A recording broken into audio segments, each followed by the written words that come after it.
नमस्कार साथियों, मैं सुनील अमृत यूजीसी नेट गोल्ड में आप सभी का स्वागत है। आज हम देखने वाले हैं भाई करंट अफेयर 2025-26 के नाम से नई आपकी पत्रिका आई है प्रहार 2.0 करके। और इसमें ऑल इंपोर्टेंट इवेंट फ्रॉम जुलाई से लेकर दिसंबर 2025 तक का कंप्लीट इसमें करंट अफेयर दी गई है, यानी कि 1 जनवरी तक की इसमें कंप्लीट आपकी करंट अफेयर देखने को आपको मिलेगी।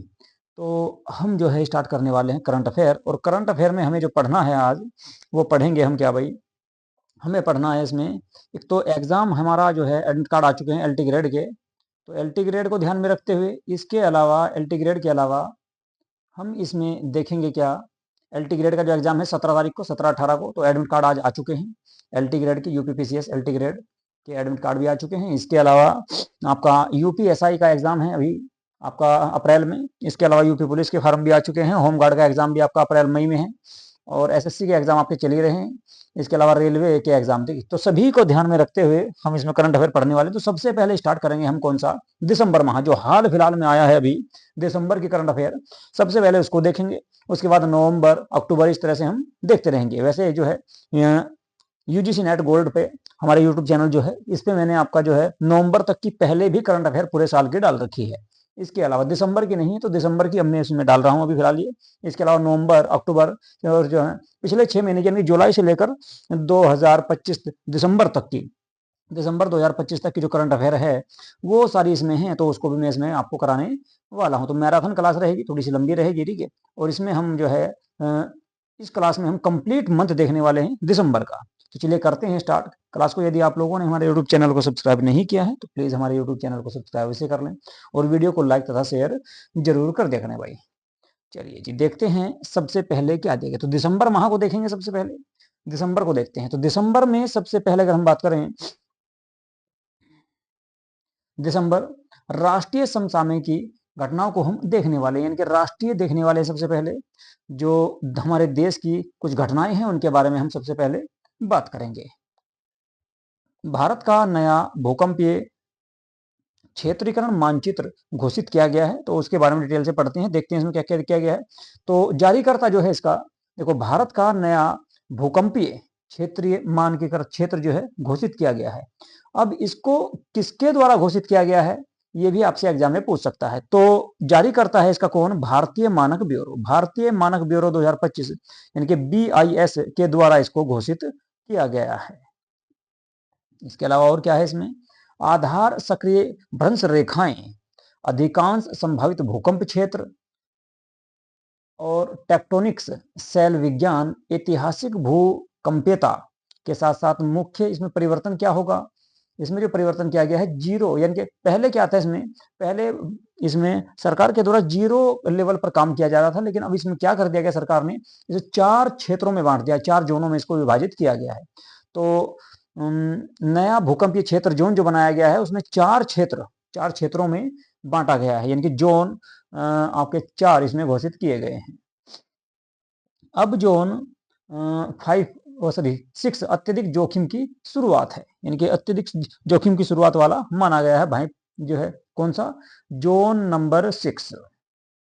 संपूर्ण हिमालयी पट्टी को पहली बार जोन 5 में रखा गया है। तो हिमालय का जो क्षेत्र है ऊपर वाला, उसको जोन 5 में शामिल किया गया है। दिसंबर में ही ये घटनाएं की गई हैं।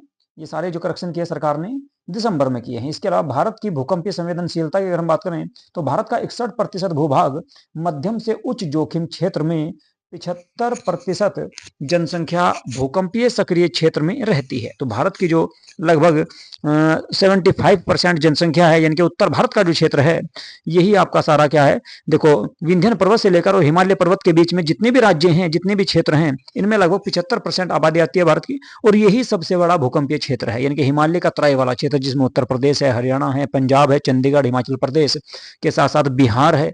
इसके अलावा पश्चिम बंगाल, यानी कि पूरा असम तक की पूरी बेल्ट जो है सारी, ये सारी भूकंपीय क्षेत्र में आती है। और इसमें लगभग 75% जनसंख्या आबादी निवास करती है और 61% भूभाग इसके अंतर्गत आता है।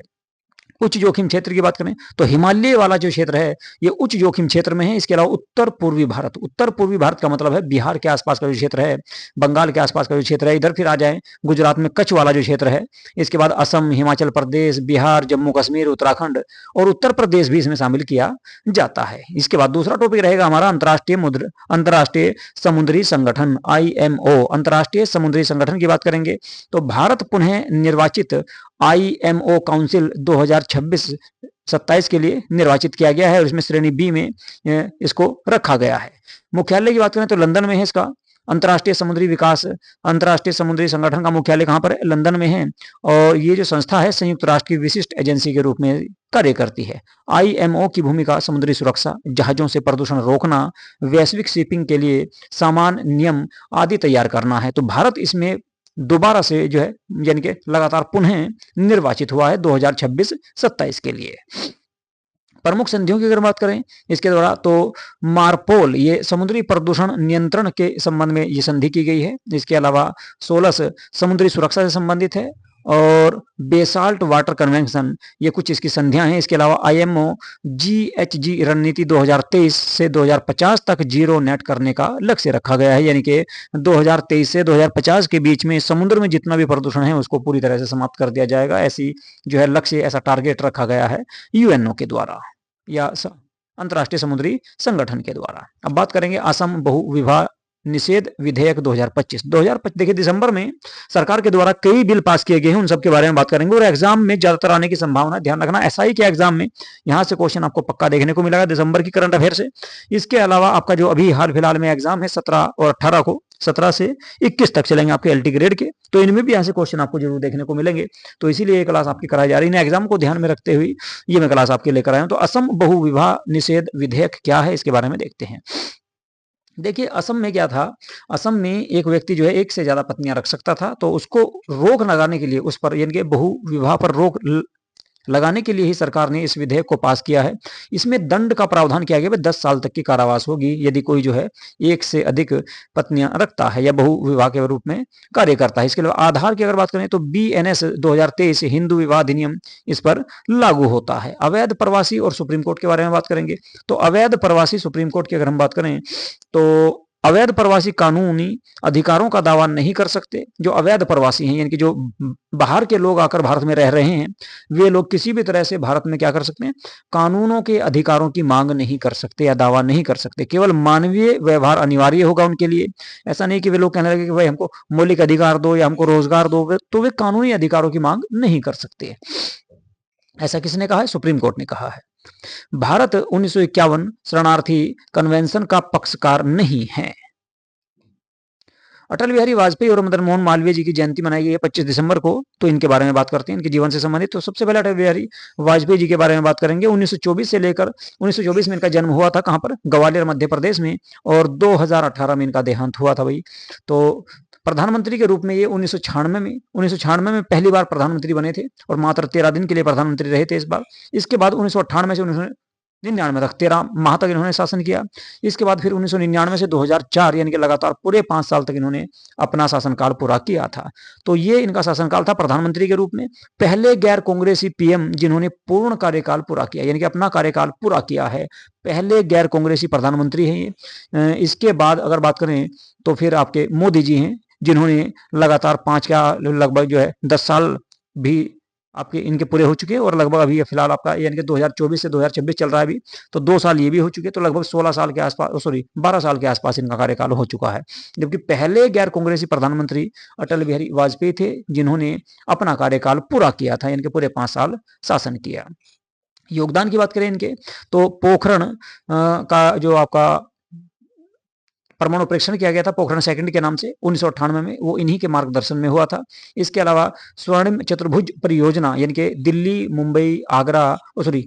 मुंबई चेन्नई और कलकत्ता को जो 4 महानगरों से जोड़ा गया है, 4 महानगरों को जो जोड़ा गया था, इसी को बोलते थे स्वर्णिम चतुर्भुज परियोजना।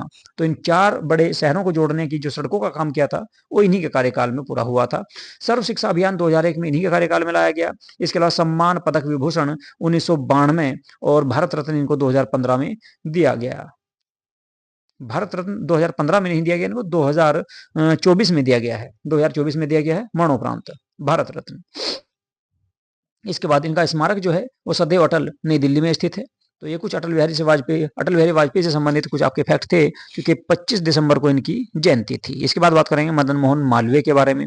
पंडित मदन मोहन मालवीय 1861 ईस्वी में इनका जन्म हुआ और 1896 ईस्वी तक जो है ये रहे। 1896 में इनका देहांत हो गया था। जन्म की बात करें तो प्रयागराज इलाहाबाद में हुआ था इनका जन्म। और उपाधियों की बात करें तो इन्हें महामना की उपाधि दी गई थी महात्मा गांधी के द्वारा, और कर्मयोगी की उपाधि इनको डॉक्टर सर्वपल्ली राधाकृष्णन के द्वारा दी गई थी, जो भारत के पहले उपराष्ट्रपति थे। योगदान की बात करें तो बीएचयू की स्थापना यानी कि बनारस हिंदू विश्वविद्यालय की स्थापना 1916 में इन्होंने की थी, और अखिल भारत हिंदू महासभा की स्थापना करने में भी इनका योगदान था। 1915 में इसका गठन किया गया था। कांग्रेस के ये 4 बार अध्यक्ष रहे। कांग्रेस की इन्होंने 4 बार अध्यक्षता की।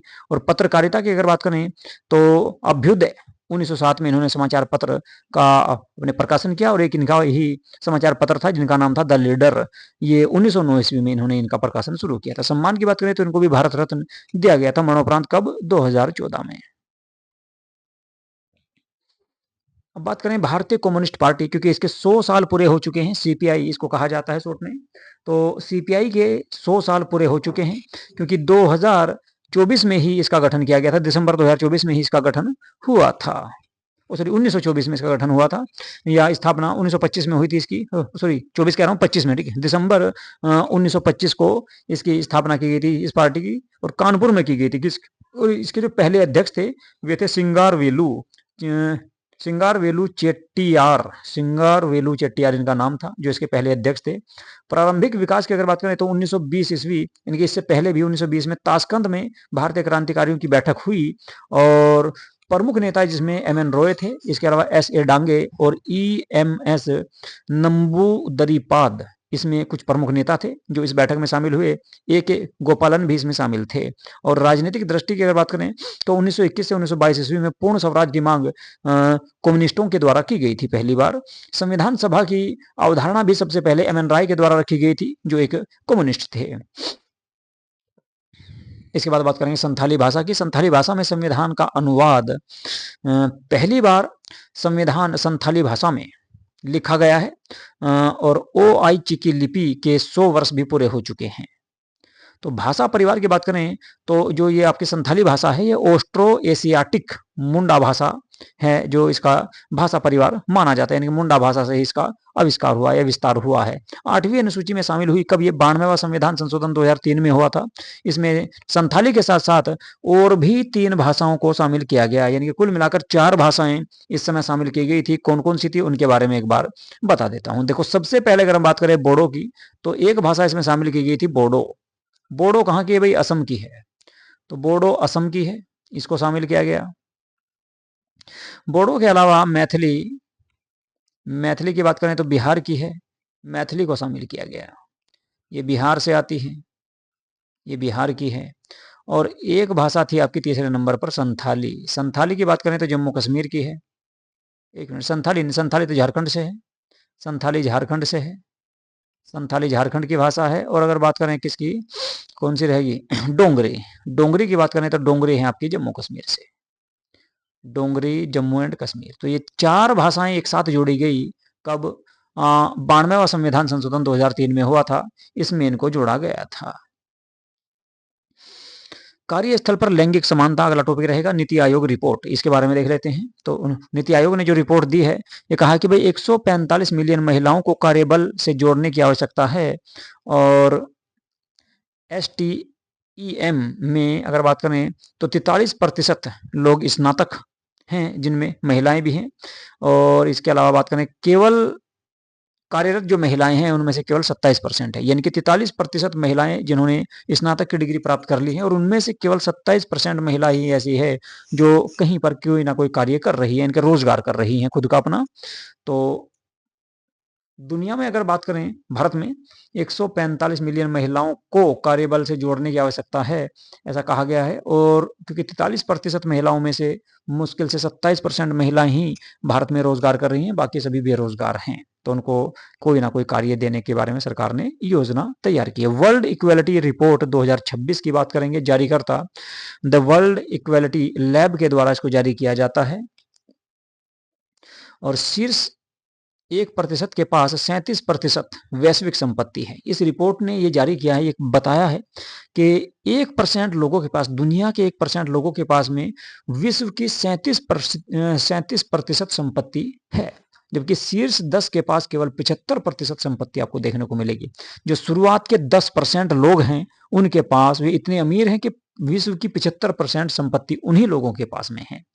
शीर्ष 10% वैश्विक कार्बन उत्सर्जन में 77% से अधिक लोग जिम्मेदार माने जाते हैं, ऐसी रिपोर्ट इसके द्वारा आई है। जबकि भारत की अगर बात करें तो भारत में शीर्ष 1% के पास 40% संपत्ति, यानी कि 1% लोग, भारत की कुल आबादी का 1% लोग ऐसे हैं जिनके पास भारत की 40% संपत्ति है।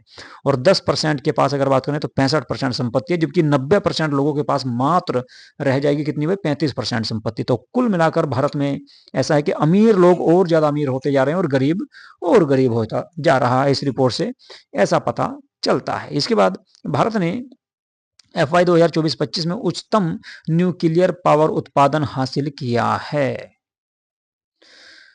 NPCIL ने 20 मिलियन यूनिट्स पार कर ली हैं और CO2 यानी कि कार्बन डाइऑक्साइड उत्सर्जन में कमी लगभग 49 मिलियन टन बचाए हैं भारत सरकार के द्वारा या भारत के द्वारा। 3 स्टेज न्यूक्लियर प्रोग्राम भारत की लंबी अवधि की ऊर्जा सुरक्षा के लिए शामिल की गई है। भविष्य लक्ष्य की अगर बात करें तो 2047 तक 100 गीगावाट न्यूक्लियर पावर क्षमता बनाने का लक्ष्य रखा है भारत सरकार के द्वारा। दीपावली यूनेस्को की अमूर्त सांस्कृतिक विरासत सूची में शामिल कर ली गई है, उसके बारे में बात करेंगे। भारत का प्रमुख त्योहार दीपावली 2025 में यूनेस्को की मानवता की अमूर्त सांस्कृतिक विरासत की प्रतिनिधि सूची में शामिल किया गया है। यह निर्णय नई दिल्ली में आयोजित यूनेस्को की 20वीं अंतर सरकारी समिति में लिया गया है। दीपावली भारत का 16वां ICH तत्व बन गया है। यूनेस्को की सूची की अगर हम बात करें, जीवित सांस्कृतिक परंपराएं जिनमें शामिल है मौखिक परंपराएं, प्रदर्शन कला, सामाजिक प्रथाएं, प्राकृतिक और ब्रह्मांडीय ज्ञान, पारंपरिक शिल्प भी इसमें शामिल किया गया है। भारत के ICH तत्व और मुख्य तत्वों की अगर हम बात करें तो इसमें कुछ नाम दिए गए हैं जिनको 2026 में जिनको आपका जो आपके यूनेस्को की सूची में शामिल है। जैसे मान लो कटिया ड्रम की बात करें तो ये आपका कहाँ पर है भाई, ये क्या है, ये कटिया ड्रम की अगर बात करें तो ये सांस्कृतिक थिएटर है। क्या है? सांस्कृतिक थिएटर है जो यूनेस्को की सूची में शामिल है। इसके अलावा वैदिक जप मौखिक और धार्मिक परंपरा है। ये रामलीला की बात करें तो सामाजिक धार्मिक प्रदर्शन होता है भारत में। इसके अलावा रमण की बात करें तो धार्मिक उत्सव है, भी अनुष्ठान है एक। इसके अलावा छऊ नृत्य लोक नृत्य है और प्रदर्शन कला होती है इसमें। इसके अलावा कालबेलिया लोक गीत की बात करें तो ये भी शामिल किया गया है आपका यूनेस्को की सूची में। इसके अलावा मुदी वेटट केरल की बात करें तो अनुष्ठान और नाट्य है, ये भी कहाँ का, केरल का। लद्दाख का बौद्ध जप धार्मिक अभिव्यक्ति है, ये इसको भी शामिल किया गया। मणिपुर की संकीर्तन को भी शामिल किया गया, धार्मिक अनुष्ठान है ये भी। जटियाला गुरु ये भी पारंपरिक शिल्प है। नवरोज की बात करें त्योहार है, फारसी त्योहार है ये। योग की बात करें तो सामाजिक, शारीरिक और आध्यात्मिक अभ्यास से संबंधित है। कुंभ मेला की बात करेंगे तो धार्मिक सामाजिक उत्सव होता है। और कोलकाता की दुर्गा पूजा को भी शामिल किया गया था पिछले ही साल सामाजिक धार्मिक उत्सव में। इसके अलावा गुजरात का गरबा भी आपका 2024 में ही शामिल किया गया, लोक नृत्य है ये भी। और इस बार दीपावली को, दिसंबर में दीपावली को शामिल किया गया है। तो मोस्ट इंपोर्टेंट है, याद रखना है आपका, ये आपकी अगर हम बात करें तो 16वां स्थल होगा, ये 16वां त्योहार होगा भारत का जिसको शामिल किया गया किसमें, यूनेस्को की सूची में। इसके बाद भारत की जनगणना 2027 की बात करेंगे तो भारत की जनगणना 2027 के बारे में जो है सरकार ने कुछ मानक जारी किए हैं। केंद्रीय मंत्रिमंडल ने भारत की जनगणना 2027 को मंजूरी प्रदान कर दी है और यह कदम देश में डेमोग्राफिक और सामाजिक आर्थिक डेटा को अपडेट करने के लिए 15 साल से अधिक के अंतराल के बाद उठाया गया है, क्योंकि पिछले 15 साल से भारत में जनगणना नहीं हो रही। 2011 में लास्ट जनगणना हुई थी, अब 2021 में ये होनी थी लेकिन सरकार ने नहीं कराई। ठीक, तो अब 2027 में इसको कराने का निर्णय लिया गया है। ऐतिहासिक महत्व की अगर बात करें तो यह भारत में 16वीं जनगणना होगी, क्योंकि इससे पहले 15 जनगणना पूरी हो चुकी है। ये 16वीं जनगणना है और स्वतंत्रता के बाद ये 8वीं जनगणना होगी, यानी कि 1947 के बाद 8वीं जनगणना है। जबकि पहली बार जनगणना जो कराई गई थी आप सभी जानते हैं कि 1872 में की गई थी। चरणबद्ध कार्यान्वयन चरण फर्स्ट, घर सूची आवास जनगणना समय सीमा, और ये अप्रैल सितंबर 2026 में आपके घरों की सूची, आवास जनगणना, समय सीमा आदि की सूची तैयार कर ली जाएगी। ये चरण प्रथम में की जाएगी। इसके अलावा फोकस रहेगा इसमें आवास की स्थिति, यानी कि घर की कैसी स्थिति है, कितनी उनको सुविधाएं मिली हुई हैं, घर में क्या क्या सामान है, उन सब की भी जनगणना इस बार की जाएगी। बात करें चरण सेकंड की तो दूसरे चरण में ये आपका फरवरी 2027 में पूरा होगा और इसमें जनगणना समय सीमा, इसमें जनगणना को और उसकी समय सीमा को भी तय किया जाएगा। इनके फरवरी 2027 तक ये जनगणना पूरी करा लेनी है। अप्रैल में काम शुरू हो जाएगा और अप्रैल के बाद फरवरी में इसके डाटा जारी कर दिया जाएगा। व्यक्तियों के डेमोग्राफिक, सामाजिक और आर्थिक गुणों को इसमें रखा गया है या इसमें शामिल किया गया है। डिजिटल जनगणना मोबाइल आधारित एप्लीकेशन से अभी जो इस बार जो जनगणना होगी वो मोबाइल आधारित एप्लीकेशन से की जाएगी, इनके डिजिटल जनगणना होने वाली है। Census management and monitoring system portal का उपयोग इसमें किया जाएगा। एक आपका पोर्टल है तो इस पोर्टल के माध्यम से जनगणना की जाएगी। वास्तविक समय में निगरानी और डेटा सत्यापन इसमें किया जाएगा। जातीय डेटा का समावेशन भी इसमें होगा अलग अलग, और जाति संबंधी जानकारी जनसंख्या गणना चरण में एकत्र की जाएगी। यह नीति निर्माण के लिए महत्वपूर्ण विशेषता होगी। इनकी जाति के आधार पर भी जनगणना होगी और तकनीकी और डेटा नवाचार इसमें शामिल किया जाएगा। कैसियस एज ए सर्विस मंत्रालयों और विभागों को मशीन पढ़ने योग्य और एक्शनेबल डेटा उपलब्ध कराना है, ऐसा सरकार के द्वारा निर्देश इसमें दिया गया है। सेल्फ इनुमेरेशन ऑप्शन, नागरिक डिजिटल रूप से स्वयं डेटा जमा कर सकते हैं, यानी कि खुद भी अपने आप भी लोग अपना डेटा जमा इसमें कर सकते हैं। भारत में जनगणना की अगर बात करें तो पहली जनगणना 1872 में हुई थी असमांतर और आपका एसिंक्रोनस, यानी कि लॉर्ड मेयो के काल में पहली बार 1872 में जनगणना कराने का प्रयास किया गया था। अधिकृत प्राधिकरण register general and Cassius commissioner of India इसके अंतर्गत आते हैं। और मंत्रालय की अगर बात करें तो गृह मंत्रालय आता है। कानूनी ढांचा की अगर बात करें तो कैसियस एक्ट 1948 के अंतर्गत डेटा संग्रह और गोपनीयता की कानूनी गारंटी इसमें दी जाती है। डेटा संग्रह का दायरा अगर बात करें तो जनसंख्या, आवास की स्थिति, धर्म, साक्षरता, शिक्षा आदि सब इसमें शामिल किए जाएंगे। सूक्ष्म स्तर तक डेटा गांव और शहरी वार्ड तक ये सभी इसमें शामिल किए जाएंगे। अब बात करें कोयल सेतु नीति, यानी कि कोयले से संबंधित है। केंद्रीय मंत्रिमंडल ने कोयल सेतु नीति को मंजूरी प्रदान की है। उद्देश्य है इसका कोयले के लिंक के लिए लंबी अवधि नीलामी तंत्र और पारदर्शिता और कुशल उपयोग। कोयल सेतु पूर्ण नाम, इसका पूरा नाम क्या है तो policy for action policy for action of coal linkage for seamless efficient and transparent utilization इसकी फुल फॉर्म है। नीति की अगर बात करें तो non regulated sector NRS linked action policy 2016 के तहत नया नीलामी विंडो तैयार किया गया है और उसके तहत ही नीलामी कोयले की जाएगी या कोयले की खदानों की जाएगी। प्रमुख विशेषताओं की बात करें, लंबी अवधि के लिए कोयला लिंक नीलामी के माध्यम से किया जाएगा। औद्योगिक उपयोग और निर्यात दोनों के लिए लागू किया जाएगा। नॉन रेगुलेटेड सेक्टर की बात करें पर लागू, और अपवाद की बात करें तो कुकिंग कोयल इन नीलामी में शामिल नहीं होगा। कुकिंग मतलब जो खाना बनाने वाला जो कोयला होता है, निम्न कोटि का वो कोयला होता है, वो इसमें शामिल नहीं होगा। 5। नंबर 5 पर दिया गया गरीब भागीदारी की पात्रता, यानी कि कोई भी घरेलू कोयला उपभोक्ता व्यापारियों के लिए नीलामी में भागीदारी नहीं लेगा। यानी कि जो कोई घरेलू कोयला उपभोक्ता हैं वे व्यापारियों की नीलामी में भाग नहीं ले सकते, ऐसा भी इसमें कुछ नियम कानून बनाए गए हैं।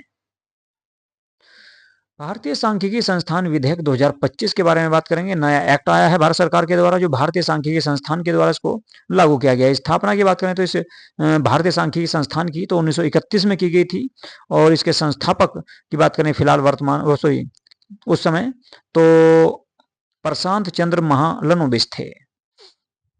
मुख्यालय इसका कोलकाता में है। राष्ट्रीय महत्व का संस्थान है और 1959 में इसको घोषित किया गया। योगदान की अगर बात करें तो राष्ट्रीय नमूना सर्वेक्षण संगठन में इसका योगदान है, और भारत की सांख्यिकी प्रणाली की नींव इसी के माध्यम से जानी जाती है, दी जो है शुरुआत हुई थी। आर्थिक योजना एवं नीति निर्माण इसका कार्य है। इसके बाद है भारत विकसित भारत शिक्षा अधिनियम विधेयक 2025, मोस्ट इंपोर्टेंट है। यहाँ से क्वेश्चन आपके आने की पूरी पूरी संभावना है, क्योंकि बहुत सारे संस्थान जो शिक्षा संस्थान थे सरकार ने उनको समाप्त करके एक नया संस्थान बनाने की कोशिश की है। उद्देश्य है इसका उच्च शिक्षा का पुनर्गठन, और एनईपी 2020 के अनुरूप उच्च शिक्षा का पुनर्गठन फिर से किया जाए। यूजीसी, एआईसीटीई और एनसीटीई के अधिनियमों को रद्द कर दिया गया, यानी कि यूजीसी को समाप्त कर दिया गया है, एआईसीटीई को समाप्त कर दिया है, एनसीटीई को भी समाप्त कर दिया गया है, और उनके स्थान पर जो है एक नया गठन इनके द्वारा किया जाएगा। केंद्रीय नियामक संस्था बनाई जाएगी, वीबीएसए के नाम से इसको जाना जाएगा। 3 परिषद रेगुलेटरी एक्रेडिटेशन स्टैंडर्ड, वित्तीय ढांचा यानी कि HEIS को वित्तीय स्वायत्तता दी जाएगी, और दंड क्षमता की बात करें तो 10 लाख से 2 करोड़ रुपए तक का इसमें दंड क्षमता होगी, जो इसमें कोई इसका उल्लंघन करेगा या इनके नियमों का पालन नहीं करेगा। तो याद रखना है, इन तीनों संस्थाओं को समाप्त करके एक नई संस्था बनाई जाएगी। उसके संबंध में ही ये एक्ट आया है, विकास भारत शिक्षा अधिनियम विधेयक 2025, यानी कि यूजीसी यानी कि उच्च शिक्षा में सरकार बहुत बड़ा बदलाव करने जा रही है। एलोरा और पेट्रा की गुफाएं। भारत जॉर्डन समझौता यूनेस्को विश्व धरोहर स्थल एलोरा और पेट्रा के बीच सांस्कृतिक सहयोग के बारे में ये कुछ कार्य किया गया है। एलोरा गुफाएं महाराष्ट्र में है। 600 से 1000 ईस्वी हिंदू, बौद्ध, जैन गुफाएं धार्मिक सहिष्णुता का प्रतीक मानी जाती है, यानी कि तीनों धर्मों से संबंधित यहाँ पर जो है गुफाएं देखने को मिलती है। पेट्रा गुफाएं जॉर्डन में है, गुलाबी शहर के नाम से इनको जाना जाता है, और 14वीं शताब्दी ईसा पूर्व प्राकृतिक परिदृश्य के साथ एकीकृत वास्तुकला वहां की वे मानी जाती है। तो जिस तरह से भारत में एलोरा की जो गुफाएं हैं, इसी तरह से जॉर्डन जो शहर है, जॉर्डन जो देश है, उसमें पेट्रा नामक गुफाएं हैं। राष्ट्रीय ऊर्जा संरक्षण पुरस्कार 2025 की बात करें तो विजेता है चंडीगढ़, और प्रशासक ऊर्जा दक्षता की बात करें तो ब्यूरो ऊर्जा मंत्रालय के द्वारा इसको दिया गया है। मूल्यांकन की बात करें तो राज्य ऊर्जा क्षमता सूचकांक यानी कि SEEI इमारत, उद्योग, परिवहन और नगर पालिका सेवाओं में इसको शामिल किया गया है। इसके बाद बात करेंगे विकसित भारत ग्रामीण रोजगार आजीविका। तो मनरेगा का नाम चेंज कर दिया है सरकार ने, क्या नाम रखा है उसके बारे में बात करेंगे। VBG रामजी इसका नाम कर दिया है, यानी कि विकसित भारत जी रामजी इसका नाम कर दिया गया है मनरेगा का। तो ये भी नाम आपको याद रखना है, एग्जाम में हो सकता है आपके एग्जाम में आ जाए, क्योंकि मनरेगा जो योजना चलाई गई थी उसको बंद कर दिया है सरकार ने, नाम चेंज कर दिया है, उसका नाम रख दिया विकसित भारत जी रामजी। रोजगार की अवधि की बात करें तो ग्रामीण परिवार के लिए 100 दिन की मजदूरी का इसमें जो है पहले प्रावधान था, अब कितना हो गया है, अब उसको बढ़ाकर 125 कर दिया गया। तो ग्रामीण परिवार के लिए मजदूरी का जो दिन निश्चित किए गए इसमें बजाय 125 कर दिए गए। भाई कितने कर दिए, 125 कर दिए गए। कामों के प्रकार की बात करें तो कई और बिखरी हुई श्रेणियां और राजनीतिक फोकस इसमें सीमित थे उस समय, लेकिन अब क्या किया सरकार ने, 4 स्पष्ट प्राथमिकताएं क्षेत्र, जल के क्षेत्र में, सुरक्षा के क्षेत्र में, ग्रामीण अवसंरचना के क्षेत्र में, और आजीविका तथा जलवायु लचीलापन के क्षेत्र में ही इसमें काम दिया जाएगा। लागत वितरण की बात करें तो केंद्र अकुशल मजदूरी की लागत वहन करता था, राज्य बेरोजगारी भत्ता देता था, जबकि अब क्या कर दिया इसमें, राज्य केंद्र लागत वितरण अधिकांश क्षेत्रों में 40 से 60% और विशेष क्षेत्रों में 90% जो है केंद्र सरकार देगी और 10% आपकी राज्य सरकार देगी। लेकिन जो क्षेत्र है संपन्न क्षेत्र, अधिकांश क्षेत्र हैं उनमें 60% आपका केंद्र सरकार देगा और 40% राज्य सरकार को इसमें पैसा देना होगा मजदूरों को। इसके बाद योजना में रुकावट की बात करें तो कोई स्पष्ट पुश विंडो नहीं थी इस समय, लेकिन राज्यों को एक वित्तीय वर्ष में 60 दिन तक नोटिफाई करने की अनुमति कि काम निष्पादित नहीं होगा, ऐसा इसमें प्रावधान कर दिया गया कि भाई इस बार जो है कम से कम आपको जो है 60 दिन के अंदर अंदर आपको जो है रोजगार इसमें दिया जाएगा या नौकरी इसमें दी जाएगी या काम इसमें दिया जाएगा। फंडिंग की बात करें तो मांग आधारित फंडिंग अनिश्चित आवंटन था पहले, अब क्या कर दिया मानक फंडिंग बजट पूर्वानुमान रोजगार गारंटी सुरक्षित कर दी गई, यानी कि कुल मिलाकर सरकार इसमें बजट में पहले से ही जी राम जी योजना के लिए पैसा बजट में ही घोषित करेगी। इसके बाद योजना कार्यान्वयन की बात करें तो ग्राम पंचायत योजना केंद्रित थी, अब क्या कर दिया संस्थागत समेकन और अवसंरचना योजना को एकीकृत कर दिया गया है इसमें। तो मेन है इसमें क्या, दो तीन चीजें याद रखनी है आपको। एक तो इसका नाम चेंज किया गया है, पहले नाम था इसका मनरेगा, अब नाम कर दिया गया क्या विकसित भारत जी राम जी। दूसरा, पहले इसमें 100 दिन का रोजगार दिया जाता था, अब कर दिया कितना 125 दिन का रोजगार। ये दो चीजें मोस्ट इंपोर्टेंट है, ये आपको देखनी है, एग्जाम में हो सकता है कि आगामी परीक्षाओं में ये आपको देखने को मिल जाए। इसके बाद सबका बीमा सबकी रक्षा बीमा सुरक्षा विधेयक 2025 को भी भारत सरकार के द्वारा पास किया गया है इस बार। तो उद्देश्य क्या है इसका, बीमा कवरेज बढ़ाना, यानी कि एफडीआई 100% पॉलिसी धारक संरक्षण को ध्यान में रखते हुए इसमें क्या गया सुधार क्या है कि पॉलिसी धारक शिक्षा विदेशी पुनर्बीमाकर्ताओं के लिए नियम आसान और एलआईसी को स्वायत्तता इसमें प्रदान की गई है। महत्व की बात करें तो वैश्विक निवेश आकर्षण वित्तीय समावेशन इसमें शामिल किया गया है। शांति विधेयक 2025 परमाणु ऊर्जा की बात करेंगे अब, तो शांति विधेयक 2025 परमाणु ऊर्जा की अगर मैं बात करूं तो कानूनी प्रतिस्थापन परमाणु ऊर्जा अधिनियम 1962 और नागरिक परमाणु दायित्व अधिनियम 2010 को निरस्त कर दिया गया है। उनको निरस्त करके एक बनाया गया आपका एकीकृत कानूनी ढांचा तैयार किया गया जिसका नाम रखा गया शांति विधेयक 2025 परमाणु ऊर्जा। निजी और संयुक्त उद्यम भागीदारी, पहली बार निजी और विदेशी कंपनियों को परमाणु संयंत्र बनाने चलाने और बंद करने की अनुमति भी इसमें दी गई है। एनपीसीआईएल का एक अधिकार इसमें शामिल किया गया है। इसके बाद सुरक्षा और संवेदनशील नियंत्रण भी इसमें शामिल है। परमाणु ईंधन भारी जल और रेडियोधर्मी अपशिष्ट पर राज्य नियंत्रण बरकरार रहेगा राज्य सरकार का। इसके अलावा यह राज्य का परमाणु नियामक का वैधानिक दर्जा AERB को संसद के प्रति जवाबदेह बनाया गया है। इसमें नियामक स्वतंत्रता और सुरक्षा निरीक्षण मजबूत किया गया है। इसके अलावा उन्नत तकनीक और निवेश प्रोत्साहन भी इसमें दिया गया है। स्मॉल मॉडलिंग रिएक्टर और स्वदेशी रिएक्टर डिजाइन को बढ़ावा दिया जाएगा। प्रमुख चिंता की बात क्या है इसमें, तो देयता सीमा और आपूर्तिकर्ता दायित्व समाप्त होने से सुरक्षा कमजोर होने का जोखिम इसमें रहेगा, क्योंकि आपूर्तिकर्ताओं के अगर उसमें उनका टेंडर खत्म हो जाएगा या उनका जो एग्रीमेंट होगा अनुबंध होगा अगर वो खत्म हो जाएगा तो फिर इसको जो है कमजोर होने का इसमें रहेगा। दुर्घटना की लागत राज्य और जनता पर पड़ सकती है इसमें, तो सरकार इससे बचना चाहती है। भारत का परमाणु लक्ष्य अगर बात करें तो वर्तमान क्षमता 8.18 गीगावाट है 2025 में 8.18, जबकि 2047 तक रखा गया है 100 गीगावाट तक बढ़ाने का, यानी कि अगले लगभग मान लो कि 2025 का 2026 चल रहा है अभी फिलहाल, तो 5 साल तो ये और 27 साल में 17 साल में, तो लगभग अभी 22-23 सालों में लगभग 100 गीगावाट बनाना बहुत बड़ी चुनौती है, क्योंकि अभी फिलहाल जो है 8 गीगावाट क्षमता है भारत में परमाणु ऊर्जा की, लेकिन उस 2047 तक जो है 100 गीगावाट रखने का लक्ष्य रखा गया। ये आपको याद रखना है, एग्जाम में हो सकता है आ जाए कि 2047 तक भारत को कितने गीगावाट बिजली या कितने गीगावाट ऊर्जा या परमाणु ऊर्जा का लक्ष्य रखा है, तो 100 गीगावाट रखा है भाई। कब तक, 2047 तक। अब कितना है, 8.18। वंदे मातरम के 150 वर्ष पूरे हो चुके हैं, इसके बारे में बात करते हैं। रचनाकार इसके कौन थे, तो बंकिम चंद्र चट्टोपाध्याय के द्वारा इसकी रचना की गई थी। कब, 1875 में। उपन्यास कौन सा था, आनंदमठ। आनंदमठ में वंदे मातरम की रचना की गई थी। गीत की, यह राष्ट्रीय गीत घोषित किया गया 24 जनवरी 1950 को और 1937 में कांग्रेस निर्णय लिया। केवल प्रथम 2 छंद मान्य इसके माने गए कांग्रेस के अधिवेशनों में।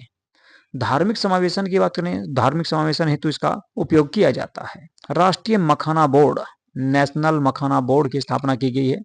पहले बोर्ड की बैठक में 476 करोड़ केंद्रीय क्षेत्र योजना को मंजूरी प्रदान की गई है। उद्देश्य है मखाना क्षेत्र का समग्र विकास करना। और बोर्ड का वितरण की अगर हम बात करें तो मंत्रालय इसमें कौन कौन से रहेंगे, तो कृषि और कल्याण मंत्रालय को शामिल किया गया है। मुख्य केंद्र की बात करें तो बिहार, और बिहार का भी पूर्णिया जिला जो मखाना के लिए बहुत ज्यादा प्रसिद्ध है, उसको इसमें रखा गया। लक्ष्य क्या रखा गया इसमें, अनुसंधान, गुणवत्ता बीज उत्पादन, मूल्य संवर्धन और निर्यात प्रोत्साहन, इसमें इसका लक्ष्य रखा गया। वैज्ञानिक खेती के माध्यम से किसानों की आय को बढ़ाना भी इसमें लक्ष्य रखा गया है। पोस्ट हार्वेस्ट प्रोसेसिंग और मार्केटिंग के माध्यम से इसका विकास किया जाएगा। तो राष्ट्रीय मखाना बोर्ड की स्थापना की गई है बिहार में। मुख्य केंद्र इसका बिहार को रखा गया है और बिहार के भी पूर्णिया को भाई, ये आपको याद रखना। 10वीं अनुसूची संशोधन संबंधी निजी विधेयक के बारे में बात करेंगे। 10वीं अनुसूची में क्या है भाई, दल बदल कानून आया था। इसमें कब आया था, तो 52वां संविधान संशोधन 1985 में हुआ।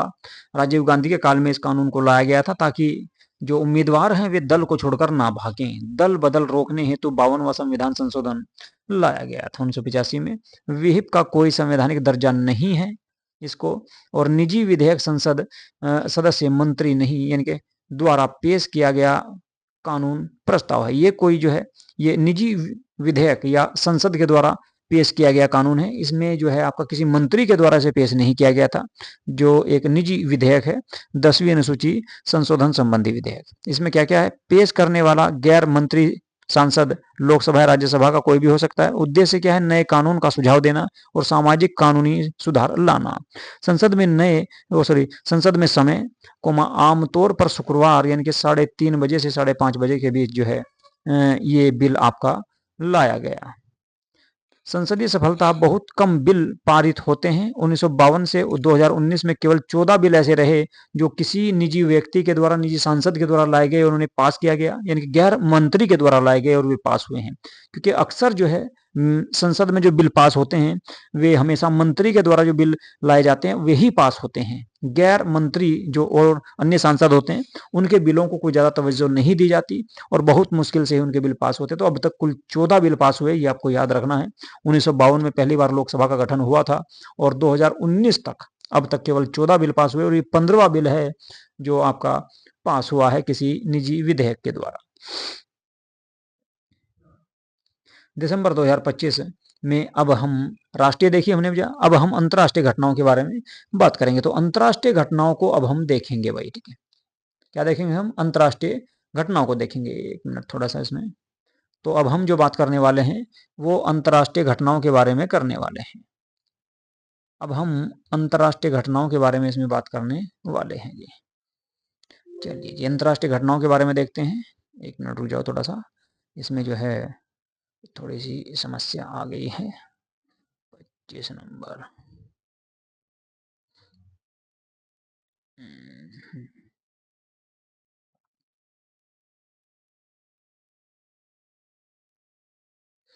चलिए जी।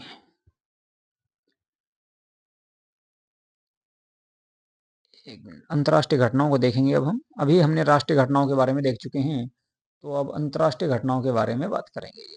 चलिए भाई, तो इसी देर के लिए विलंब हो गया था, उसके लिए माफी चाहते हैं।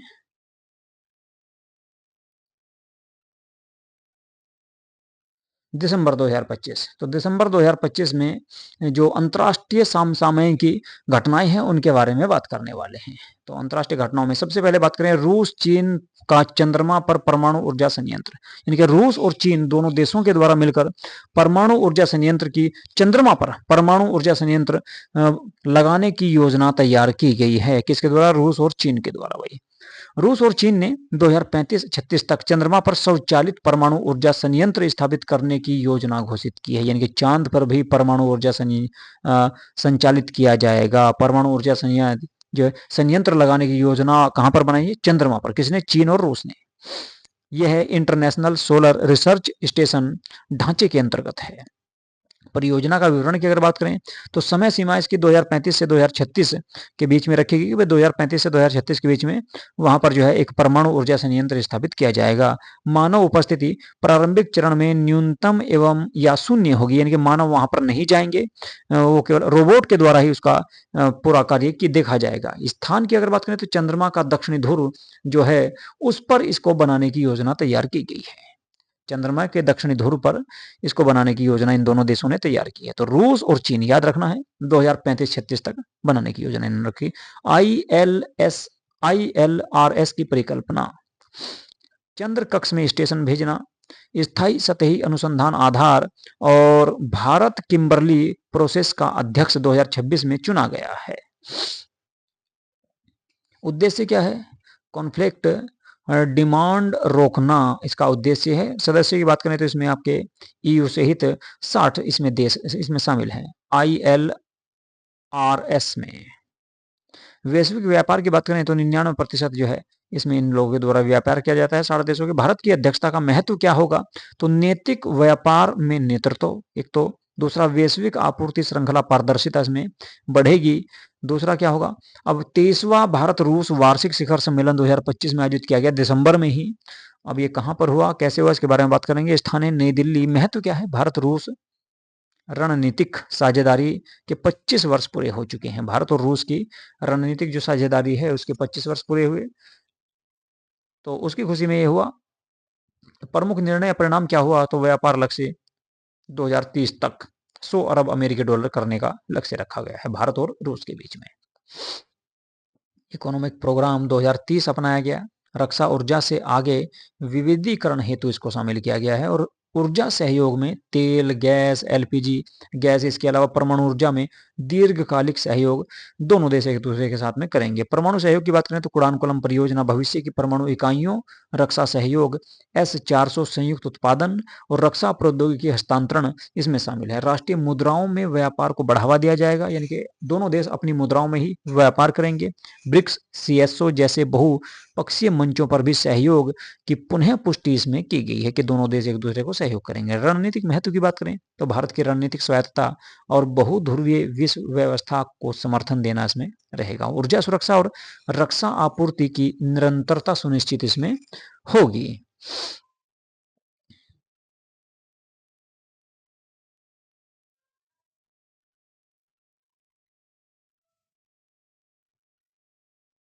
भारत के हाल के प्रमुख जो हैं FTAs हैं, इनके बारे में बात करेंगे तो Bharat Oman, India Oman CEPA या FTA। प्रकार क्या होगा इसमें? कैम्प्रहेंसिव इकोनॉमिक पार्टनरशिप एग्रीमेंट इसको कहा गया है। हस्ताक्षर की तारीख 18 दिसंबर 2025 को की गई।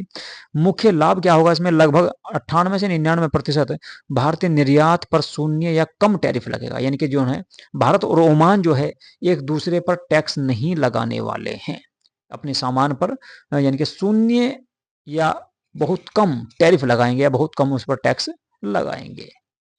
सेवाएं और अनुकूल पेशेवरों के आवागमन में सुविधाएं होंगी, एक दूसरे देशों को फायदा भी होगा इससे। तो महत्व क्या होगा? भारत में खाड़ी क्षेत्र के साथ व्यापारिक और रणनीतिक संबंध मजबूत होंगे। इसके बाद भारत और यूके के बारे में बात करें तो इन दोनों ने भी आपका समझौते पर फ्री ट्रेड एग्रीमेंट पर हस्ताक्षर किए हैं। हस्ताक्षर निष्कर्ष 2025। मुख्य लाभ क्या होगा? वस्तुएं, सेवाएं और पेशेवरों के आवागमन की आसानी इसमें देखने को मिलेगी। अनुमानित वाणिज्य वृद्धि 15% की वृद्धि होने की संभावना है भारत और यूके के बीच में भी। महत्व की अगर बात करें तो भारत यूके के द्विपक्षीय व्यापार में तेजी से बढ़ावा होगा। निवेश और यूके मतलब इंग्लैंड है भाई, ठीक है। निवेश और सेवा क्षेत्र के लिए नई संभावनाएं इसमें देखने को मिलेगी। बात करें भारत और न्यूजीलैंड के बीच में, भारत ने न्यूजीलैंड के साथ भी समझौता किया है, फ्री ट्रेड एग्रीमेंट का ही हस्ताक्षर किए हैं दिसंबर 2025 में। मुख्य लाभ क्या होगा? भारतीय MSMEs कृषि और श्रम प्रधान उद्योगों के लिए बाजार पहुंच में वृद्धि होगी।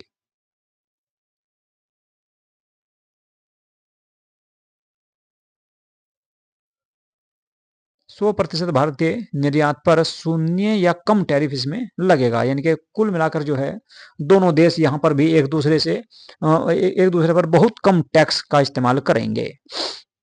महत्व की अगर बात करें तो वैश्विक टैरिफ दबावों के बीच भारतीय निर्यात को इसमें लाभ होगा, भारतीय सामान ज्यादा बिकेगा और रणनीतिक व आर्थिक सहयोग को भी बढ़ावा मिलेगा। इंटरपोल का ब्लू नोटिस, इसके बारे में देखते हैं क्या है भाई। ब्लू नोटिस है क्या, पहले तो ये देख लेते हैं। उद्देश्य किसी व्यक्ति की पहचान या स्थान या गतिविधियों की अतिरिक्त जानकारी प्राप्त करना ही ब्लू नोटिस माना जाता है। इस्तेमाल जब कोई व्यक्ति जांच के लिए महत्वपूर्ण हो, जब कोई व्यक्ति जांच के लिए महत्वपूर्ण हो लेकिन अभी तक दोषी साबित नहीं हुआ हो तो उसको ब्लू नोटिस दिया जाता है इंटरपोल के द्वारा। अन्य महत्वपूर्ण इंटरपोल नोटिस कौन कौन से हैं? रेड नोटिस होता है, वांछित व्यक्तियों का पता लगाना और गिरफ्तारी करना तथा प्रत्यर्पण या सजा के लिए ये नोटिस जारी किया जाता है। येलो नोटिस की बात करें तो गुमशुदा व्यक्तियों को खोजने में मदद और विशेष रूप से बच्चों के लिए ये नोटिस जारी किया जाता है। ऑरेंज नोटिस जो है गंभीर और तत्काल खतरे के बारे में सदस्य देशों को चेतावनी दी जाती है। ग्रीन नोटिस की बात करें तो किसी व्यक्ति की आपराधिक गतिविधि के लिए इसको या उसके बारे में जो है चेतावनी दी जाती है। अब बात करें द्वितीय WHO वैश्विक शिखर सम्मेलन पारंपरिक चिकित्सा, ये क्या है भाई? ये आपका कहां पर हुआ? ये हुआ जो आपका सम्मेलन नई दिल्ली में हुआ है। और महत्व क्या था इसका? वैश्विक स्वास्थ्य प्रणाली में पारंपरिक चिकित्सा के एकीकरण में भारत की नेतृत्वकारी भूमिका। मुख्य निष्कर्ष इसका क्या निकला है? तो पारंपरिक चिकित्सा वैश्विक पुस्तकालय, इसके अलावा WHO के नेतृत्व में डिजिटल भंडार, और ये कुछ इसके निष्कर्ष रहे हैं। और उद्देश्य क्या है? वैज्ञानिक साक्ष्य, यानी कि वैज्ञानिकता को बढ़ावा देना, विज्ञान को बढ़ावा देना, नीति ढांचे, प्रामाणिक पारंपरिक ज्ञान तक वैश्विक सम्मान पहुंच, ये सब इसके लक्ष्य रहेंगे। अब बात करें WHO SEARO भवन का उद्घाटन। दक्षिण पूर्व एशिया में WHO की संस्थागत क्षमता सुदृढ़ की गई, पारंपरिक चिकित्सा और सार्वजनिक स्वास्थ्य समन्वय में सुधार हुआ है। My Ayush integrated service portal MAISP Ayush पारिस्थितिकी तंत्र के लिए एकीकृत डिजिटल मंच, शिक्षा, स्वास्थ्य सेवाएं, अनुसंधान, विनियमन और व्यापार का एकीकरण। इसके अलावा आयुष मार्क क्या है भाई? आयुष उत्पादकों या सेवाओं हेतु वैश्विक गुणवत्ता मानक प्रस्ताव। उद्देश्य क्या है इसके? विश्वसनीयता, सुरक्षा, मानकीकृत और अंतर्राष्ट्रीय स्वीकृति, इसके कुछ उद्देश्य रहेंगे। दिल्ली घोषणा। अब दिल्ली घोषणा क्या है? पारंपरिक चिकित्सा को साझा जैव सांस्कृतिक धरोहर के रूप में मान्यता प्रदान करना, यही दिल्ली घोषणा है। WHO global traditional medicine strategy 2025 से 2034 से संरेखण, साक्ष्य आधारित सतत और नैतिक उपयोग पर बल दिया गया है। भारत में पारंपरिक चिकित्सा की अगर बात करें तो आयुष प्रणाली, आयुर्वेद, योग, नेचुरोलोपैथी, कानून, यूनानी, सिद्ध और होम्योपैथी, ये कुछ जो है प्राचीन काल की भारत की चली आ रही परंपराएं हैं चिकित्सा से संबंधित। आर्थिक मूल्य की बात करें तो लगभग 43.4 मिलियन डॉलर के आसपास इसका जो आर्थिक मूल्य होगा। पिछले दशक में लगभग 8 गुना इसमें वृद्धि इस बार की गई है। प्रिही मंदिर, इस मंदिर को लेकर जो है भारत सरकार उसके द्वारा कुछ निर्देश जारी किए गए, क्योंकि फिलहाल जो है कंबोडिया और थाईलैंड के बीच में सीमा संघर्ष के को लेकर विवाद चल रहा है, और उसी के बीच में भारत ने मंदिर के संरक्षण की मांग की है। दोनों देशों से कहा भाई मंदिर को कोई नुकसान ना पहुंचाया जाए, कि भारत की सरकार जो है मंदिरों को, इंसानों से ज्यादा मंदिरों को ज्यादा महत्व देती है सरकार, तो इसलिए कहा भाई मंदिर जरूरी है, ठीक है, इंसान रहे ना रहे लेकिन मंदिर की सुरक्षा बहुत जरूरी है। तो मंदिर का विवरण की अगर बात करें तो स्थान कहाँ पर है? उत्तर कंबोडिया में है, और डांग रेख पर्वत पर ये मंदिर जो है प्राचीन मंदिर है, और ये भगवान शिव को समर्पित है। वास्तुकला की बात करें तो क्लासिक खमेर वास्तुकला से संबंधित है। ऐतिहासिक पृष्ठभूमि की बात करें तो निर्माण राजा यशोवर्धन के द्वारा 889 ईस्वी से लेकर 910 ईस्वी, जो उस समय के वहां के राजा थे कंबोडिया के, तो उन्होंने इस मंदिर का निर्माण करवाया था। प्रमुख संवर्धन की बात करें तो राजा सूर्यवर्धन सेकंड ने इसको सुरक्षा प्रदान की, और 1113 से 1150 ईस्वी तक ये शासक रहे थे सूर्यवर्धन। दर्शाता है कि आपका अंगकोर सभ्यता का राजनीतिक, धार्मिक और कलात्मक उत्कर्ष ये है आपका इस मंदिर में दर्शाता है। सांस्कृतिक और अंतर्राष्ट्रीय महत्व की बात करें तो यूनेस्को विश्व धरोहर स्थल के रूप में इसको घोषित किया गया है। सीमा विवाद का प्रतीक है। थाईलैंड और कंबोडिया के बीच रणनीतिक स्थान। दक्षिण पूर्व एशिया के प्रमुख शिव मंदिर में से एक ये माना जाता है भाई। इसके अलावा पैक्स सिलिका पहल, ये क्या है इसको देख लेते हैं। पैक्स सिलिका पहल समाचार क्यों भारत को नए अमेरिकी रणनीतिक खनिज पहल पैक्स सिलिका में शामिल नहीं किया गया है, यानी कि अमेरिका ने जो है भारत को इससे बाहर कर दिया है। पहल का उद्देश्य क्या है? सिलिकॉन सप्लाई चेन का सुरक्षित, लचीला और नवाचार प्रधान विकास करना।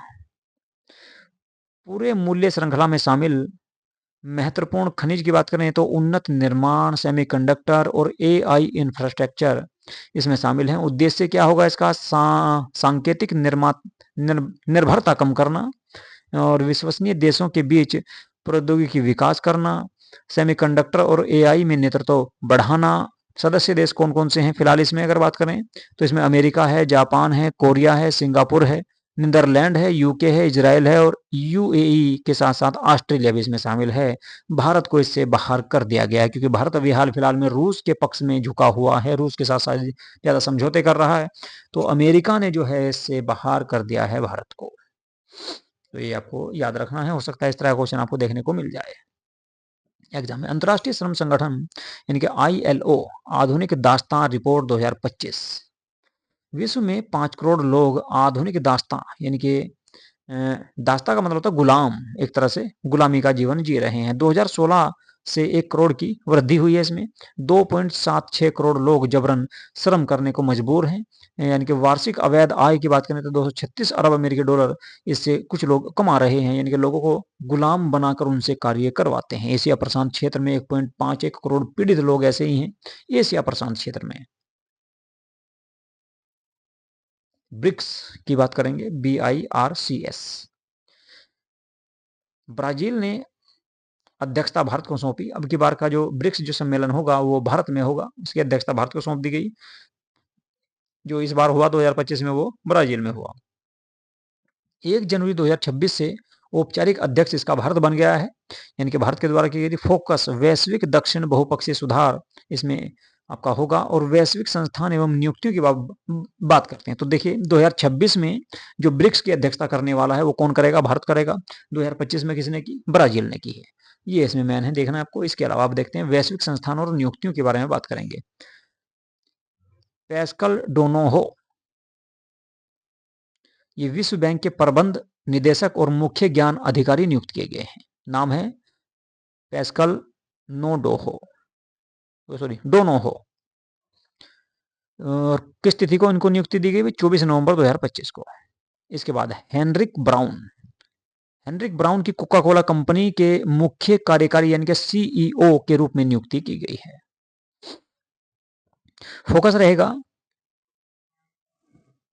सतत नवाचार निवेश का। इसमें राजनीति एवं शासन या देश विदेश के बारे में, देश विशेष के बारे में बात करेंगे। पाकिस्तान की बात करें तो 27वां संवैधानिक संशोधन किया गया है और पहला रक्षा प्रमुख नियुक्त किया जाएगा पाकिस्तान में, फील्ड मार्शल असीम मुनीर। थल सेना, नौसेना, वायुसेना पर परिचालन नियंत्रण रखा जाएगा। इसके बाद बात करें चेक गणराज्य की, जो एक अफ्रीकी देश है।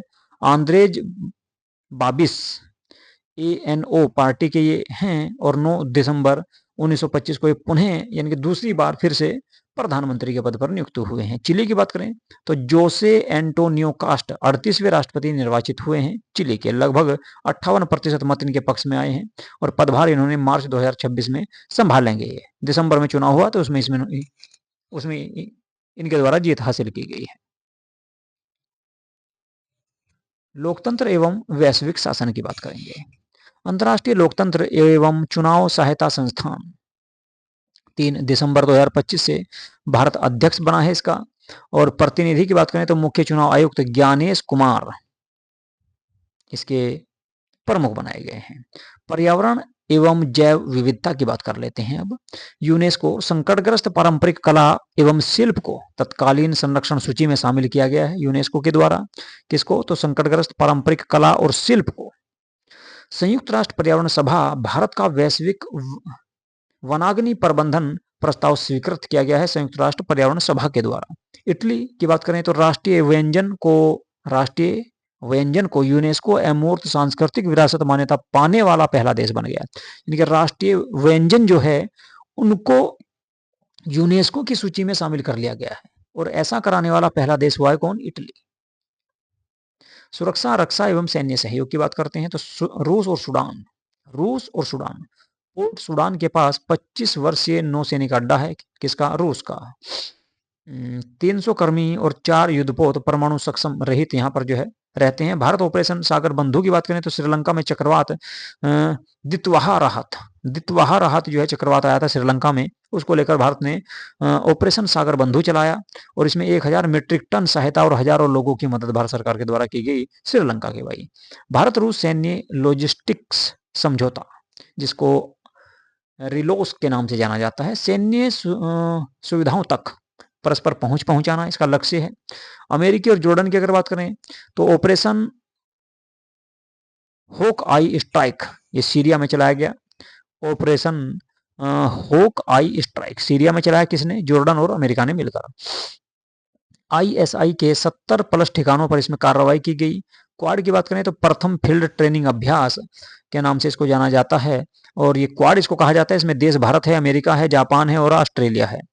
तो स्थान कहाँ पर है? गुआम, और तिथि 8 से 12 दिसंबर 2025 तक इनका जो है फील्ड ट्रेनिंग अभ्यास हुआ है क्वाड के देशों का।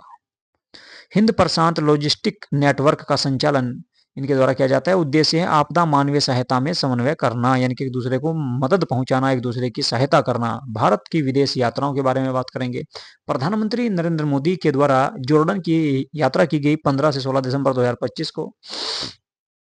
75 वर्ष के राजनयिक संबंध, जल, रक्षा, शिक्षा, संस्कृति को लेकर समझौते हुए हैं दोनों देशों के बीच में। प्रधानमंत्री मोदी ने इथोपिया की भी यात्रा की 16 से 17 दिसंबर 2025 को।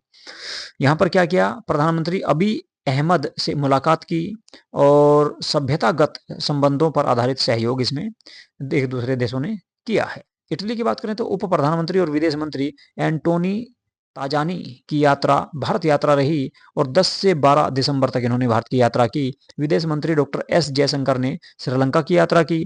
प्रधानमंत्री के विशेष दूत पड़ोस प्रथम नीति के तहत यात्रा करने की योजना के तहत इन्होंने यात्रा की है जयशंकर ने। अर्थव्यवस्था एवं समाज के बारे में बात करेंगे। एलन मस्क की बात करते हैं सबसे पहले। तो एलन मस्क की अगर बात करें तो 700 अरब अमेरिकी डॉलर की संपत्ति इनके पास है, यानी कि इतने अमीर ये हैं, दुनिया के सबसे अमीर व्यक्ति माने जाते हैं, विश्व के पहले व्यक्ति हैं। शीर्ष अरबपतियों की संपत्ति वृद्धि 2025 में कुछ इस तरह से है, जैसे प्रौद्योगिकी, कृत्रिम बुद्धिमत्ता, ऊर्जा क्षेत्र में अग्रणी। तो इस क्षेत्रों में सबसे ज्यादा जो है इन लोगों ने विकास किया है इस बार। भाई तो एलन मस्क जो है इनके पास 700 अरब अमेरिकी डॉलर की संपत्ति है, और दुनिया के सबसे अमीर व्यक्ति इनको माना जाता है। आपदा, मुद्रा एवं अन्य के बारे में बात कर लेते हैं। ओमान पहला पॉलीमर 1 रियाल नोट जारी किया गया है। प्रचलन जनवरी 2026 से इसका होगा। भारत श्रीलंका राहत पैकेज पर भी जो है हस्ताक्षर किए गए हैं, और 450 मिलियन अमेरिकी डॉलर चक्रवात दितवाहा के बाद भारत ने श्रीलंका को दिए हैं राहत के रूप में। आर्मेनिया की बात करें तो जैव विविधता सम्मेलन COP 17 आर्मेनिया में हुआ। तितली थीम लोगो, इसका जो लोगो था वो था तितली। जापान की बात करें तो कारीवा परमाणु संयंत्र पुनः शुरू करने की योजना जापान के द्वारा की गई है। पर्ल हार्बर के जीवित साक्षी आयरा आइक सैब का निधन, आयु 105 वर्ष में इनका जो है निधन हुआ है। जो पर्ल हार्बर बंदरगाह था जिस पर जापान ने हमला किया था, तो उसके एक साक्षी थे, जीवित साक्षी, जिनका नाम था आयरा आइक इनको कहा जाता था। आयरा आइक सैब, इनका निधन हो चुका है। 105 ईस्वी की होकर ये मरी हैं। दिसंबर 2025 में कुछ विविध हैं, उनको देख लेते हैं। अभी हमने राष्ट्रीय, अंतर्राष्ट्रीय और जैव विविधता के साथ-साथ जो है अन्य क्षेत्रों पर हमने बात की, इकोनॉमी के क्षेत्र पर बात कर चुके हैं, विज्ञान के क्षेत्र पर बात कर चुके हैं। अब हम जो है विविध जो इस महीने का रहा है उसके बारे में देख लेते हैं। 26वां अंतर्राष्ट्रीय फिल्म महोत्सव 2025 कहाँ पर हुआ भाई? गोवा में हुआ है और स्थापना इसकी 1952 में हुई थी पहली बार। गोवा के वार्षिक आयोजन 2004 से लगातार यहीं पर हो रहे हैं। आयोजक की बात करें तो राष्ट्रीय फिल्म विकास निगम और सूचना एवं प्रसारण मंत्रालय के द्वारा इसका आयोजन किया गया। गोवा सरकार एंटरटेनमेंट सोसाइटी ऑफ गोवा के नाम से इसका जो है गोवा सरकार ने किया। और विशेष देश सहभागिता की अगर हम बात करें तो इसमें और कौन कौन से देश इसमें शामिल हुए हैं? फोकस देश रहा कौन सा? जापान। और पार्टनर देश रहा इसमें स्पेन, भारत के अलावा। स्पोर्ट लाइट देश रहा इसमें ऑस्ट्रेलिया। तो ये कुछ देश रहे हैं इसमें जो आपका कब हुआ है भाई? ये 56वां अंतर्राष्ट्रीय फिल्म महोत्सव हुआ कहां पर? गोवा में। IFFI 2025 के प्रमुख आकर्षण की बात कर लेते हैं तो ग्रैंड कॉर्निवल परेड पहली बार हुई है और उद्घाटन गोवा के मुख्यमंत्री प्रमोद सावंत के द्वारा किया गया। राज्यपाल पूसापति अशोक गजपति राजू हैं यहाँ के। विशेषताओं की अगर हम बात करें तो 26 फिल्म थीम आधारित झांकियां इसमें निकाली गई और सांस्कृतिक प्रस्तुति इसमें की गई। आम जनता की भागीदारी भी रही है। और कौन सी फिल्म जो है कौन से देशों को कौन सा पुरस्कार इसमें प्राप्त हुआ है उसके बारे में थोड़ा सा एक बार बात करेंगे, हम डिटेल से देखेंगे। इधर आपका जो है ग्राफ में दिखाया गया है गोल्डन पिकॉक सर्वश्रेष्ठ फीचर फिल्म यानी कि सबसे अच्छी जो फिल्म घोषित की गई इसमें अब की बार IIF 2025 में वो गोल्डन पिकॉक को घोषित किया गया है भाई। ये स्किन ऑफ यूथ यानी कि एशली मेफेयर इसके विजेता रहे हैं और वियतनाम की ये फिल्म है भाई। नाम है गोल्डन पिकॉक, याद रखना है। इसके बाद सिल्वर पिकॉक सर्वश्रेष्ठ निर्देशक इसके रहे हैं सिल्वर पिकॉक और संतोष दावखर को ये मिला है, भारत के हैं, मराठी फिल्म है ये। इसके अलावा सिल्वर पिकॉक सर्वश्रेष्ठ अभिनेता पुरुष को दिया गया है अबेइमार अबेइमार रियोस को दिया गया है। ये पोएट हैं स्पेन के, इनको दिया गया है। सिल्वर पिकॉक सर्वश्रेष्ठ अभिनेत्री महिला रही है कौन सी? जारा सोफिया ओस्तान और इनको भी ये स्लोवेनिया की हैं। इसके अलावा बात करें विशेष जूरी पुरस्कार की तो अकीनोला डेविस जूनियर यूके और नाइजीरिया दोनों को दिया गया है। तो गोल्डन पिकॉक जो पुरस्कार दिया गया है वो इस बार वियतनाम को दिया गया है और सिल्वर पिकॉक दिया गया है भारत को मराठी फिल्म के लिए। सिल्वर पिकॉक ही आपका दिया गया आपका सर्वश्रेष्ठ अभिनेता की अगर बात करें तो स्पेन के अभिनेता को दिया गया है अबेर मार रियोस। ये पुरस्कारों के नाम है भाई। और सर्वश्रेष्ठ नवोदित निर्देशक की बात करें तो हेसान फरहमाद को दिया गया है, ये ईरान के हैं, इनको दिया गया है। इसके बाद सर्वश्रेष्ठ नवोदित निर्देशक द्वितीय प्रविष्टि का जो दिया गया है वो किसको दिया गया है? वो दिया गया है आपको टेनिस पिल को जो एस्टोनिया के हैं। और सर्वश्रेष्ठ नवोदित भारतीय फीचर फिल्म की बात करें तो आपका केसरी चैप्टर 2 को दिया गया है और ये दिया गया करण सिंह त्यागी को केसरी चैप्टर 2 के लिए, भारत के हैं। सर्वश्रेष्ठ वेब सीरीज की बात करें तो बंदिश बंदित सेशन 2 को दिया गया है, ये भारत की हैं। और ICFT यूनेस्को गांधी जो पदक दिया गया सेल्फ होम एरिक स्वेंसन को दिया गया है, नॉर्वे के हैं। और सत्यजीत रे life time achievement award Rajinikanth को दिया गया, मोस्ट इंपोर्टेंट है, याद रखना है आपको। सत्यजीत रे लाइफ टाइम अचीवमेंट अवार्ड जो दिया गया है वो रजनीकांत को दिया गया है, भारत के हैं। चलिए जी आगे देखते हैं और क्या इसमें रह गया है आपका। भारत का पहला AI फिल्म महोत्सव की अगर हम बात करें तो आयोजन हुआ इसका IFFI प्लस NFDC के द्वारा और प्लस TLIMIND ट्री के द्वारा। पुरस्कार की बात करें तो सर्वश्रेष्ठ AI शॉर्ट फिल्म जो है फ्रांस की है, नगोरी, इसको दिया गया है। और सर्वाधिक नवाचारी फिल्म के बारे में द सिनेमा दैट को दिया गया है। नेवर वाज ये जर्मनी फिल्म है। इसके अलावा सर्वश्रेष्ठ AI एनिमेशन आपका कैरा USA के हैं, कैरा को दिया गया है। कोपरा नारियल सूखा गूदा के लिए न्यूनतम समर्थन मूल्य 2026 में कितना घोषित किया गया उसको देख लेते हैं भाई। मिलिंग कोपरा उचित औसत गुणवत्ता 12,027 प्रति क्विंटल, बोल कोपरा को 12,500 प्रति क्विंटल के रूप में दिया जाएगा सूखा नारियल गुदा को। तो 12,027 रुपये प्रति क्विंटल के हिसाब से किसको मिलेगा, आपका ये मिलेगा भाई बिलिंग कोपरा को। और बोल कोपरा दो तरह के आपके नारियल होते हैं, तो इनको 12,500 रुपये प्रति क्विंटल मिलेगा। नीति आधार उत्पादक लागत 1.5 गुना केंद्रीय बजट 2018-19 में किया गया था। पिछले वर्ष की तुलना में इसमें वृद्धि की गई मूल्य में। मिलिंग कोपरा 445 रुपये बढ़ाया गया है और बोल कोपरा को बढ़ाया गया 400 रुपये, नारियल के रेट बढ़ाए हैं। वर्ष 2014 से अब तक 127 से 129% की इसमें वृद्धि की जा चुकी है 2014 के बाद से अब तक। खरीद मूल्य समर्थन योजना की अगर बात करें, योजना के अंतर्गत आता है ये, और केंद्रीय नोडल एजेंसियां राष्ट्रीय कृषि सहकारी विपणन संघ इसमें शामिल किया गया है। राष्ट्रीय सहकारी उपभोक्ता महासंघ भी इसमें शामिल होता है और नारियल किसानों की आय सुरक्षा, उत्पादन वृद्धि और निर्यात प्रोत्साहन को देने के लिए इसमें बढ़ाया गया है।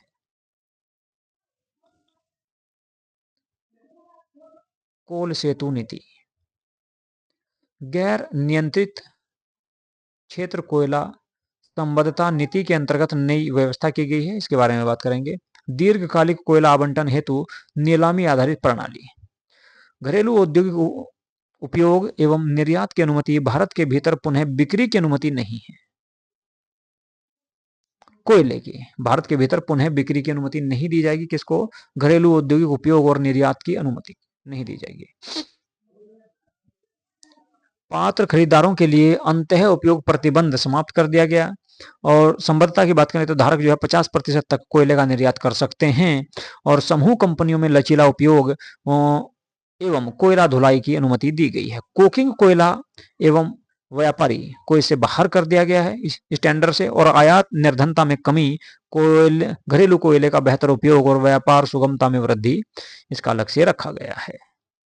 राष्ट्रीय और विविध महत्वपूर्ण तथ्यों के बारे में बात कर लेते हैं थोड़ी सी। ऑक्सफोर्ड यूनिवर्सिटी प्रेस 2025 का world of the year rail bat कारण है ऑनलाइन आक्रोश आधारित कंटेंट में 3 गुना वृद्धि। दार्जिलिंग मंदारिन संतरा सिट्रस रेटिकुलेटा ब्लैक इसका वैज्ञानिक नाम है, पश्चिम बंगाल का है और इसको भौगोलिक संकेतक यानी कि जीआई टैग दिया गया है। इसके अलावा प्रोप्राइटर DOFPO मिरिक विशेषता, दार्जिलिंग कालिम्पोंग की जलवायु से उत्पन्न विशिष्ट मिठास इसमें देखने को मिलता है। और दार्जिलिंग का संतरा को भी जीआई टैग दिया गया है। सहयोग उत्तर बंग कृषि विश्वविद्यालय और पेटेंट सूचना केंद्र को ध्यान में रखते हुए। पश्चिम बंगाल का 33वां जीआई टैग दार्जिलिंग क्षेत्र से, दूसरा जीआई टैग पहला आपका डेले खोरसानी को दिया गया था, दूसरा आपका दार्जिलिंग संतरे को दिया गया है। इसके बाद भारत का पहला जीआई टैग जो है दार्जिलिंग चाय को दिया गया था 2004 में। जीआई पंजीकरण की वैधता 10 वर्ष, प्रत्येक दशक में नवीकरण योग्य होती है, प्रत्येक 10 साल बाद इसको चेंज भी किया जा सकता है। इंदिरा गांधी अंतर्राष्ट्रीय हवाई अड्डे की बात करें तो भारत का पहला जल सकारात्मक हवाई अड्डा इसको घोषित किया गया है। परमाणु CII त्रिवेणी जल संस्थान ढांचा नीति आयोग का जल तटस्थता ढांचा के द्वारा इसको प्रमाणन दिया गया है। अवसर की बात करें तो जल नवाचार शिखर सम्मेलन 2025 के तहत जो है इसको अवसर प्रदान किया गया है भाई। चलिए इसके बाद आगे देखते हैं क्या है। तमिलनाडु की बात करें तो तमिलनाडु 5 पारंपरिक उत्पादों को जीआई टैग दिया गया है। तमिलनाडु के 5 पारंपरिक उत्पादों को जीआई टैग दिया गया है। वो कौन कौन से हैं उनके बारे में थोड़ी सी बात कर लेते हैं। नंबर 1 पर है आपका ओरेयूर साड़ी। ओरेयूर साड़ी को भी जीआई टैग दिया गया है। इसके अलावा काविंद पाड़ी गुड़ को भी दिया गया है और नामक्कल रसोई बर्तन को भी जीआई टैग मिला है। और 5वां है आपका धुया मल्ली चावल।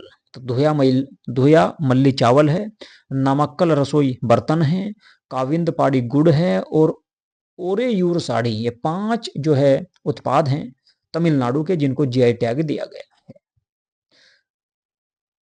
अम्बास मुंद्रम लकड़ी के खिलौने को भी जीआई टैग दिया गया था पहले।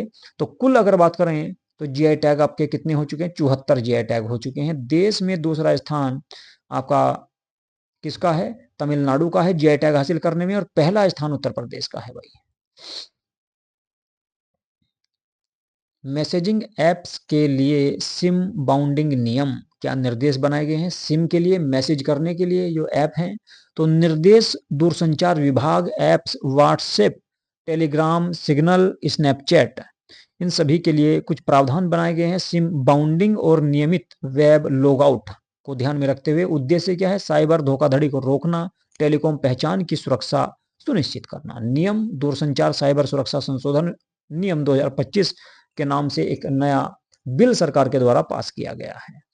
दिसंबर में ही वैज्ञानिकता विज्ञान साहित्य महोत्सव 2025, स्थान नई दिल्ली, तिथि 8 से 9 दिसंबर 2025 को ये महोत्सव हुआ। उद्देश्य क्या है? भारतीय भाषाओं में विज्ञान संप्रेषण को बढ़ावा देना, कम्युनिकेशन को बढ़ावा देना। भारतीय भाषा उत्सव 2025 उद्देश्य है भाषाई विविधता का उत्सव, संबंध राष्ट्रीय शिक्षा नीति 2020। फोकस मातृभाषा में शिक्षा दी जाए, ये इसमें सबसे ज़्यादा फोकस रखा गया है। लेकिन सरकार जो है बढ़ावा सबसे ज़्यादा फिर भी इंग्लिश को ही दे रही है। कोलकाता में लियोनेल मेसी की प्रतिमा स्थापित की गई है।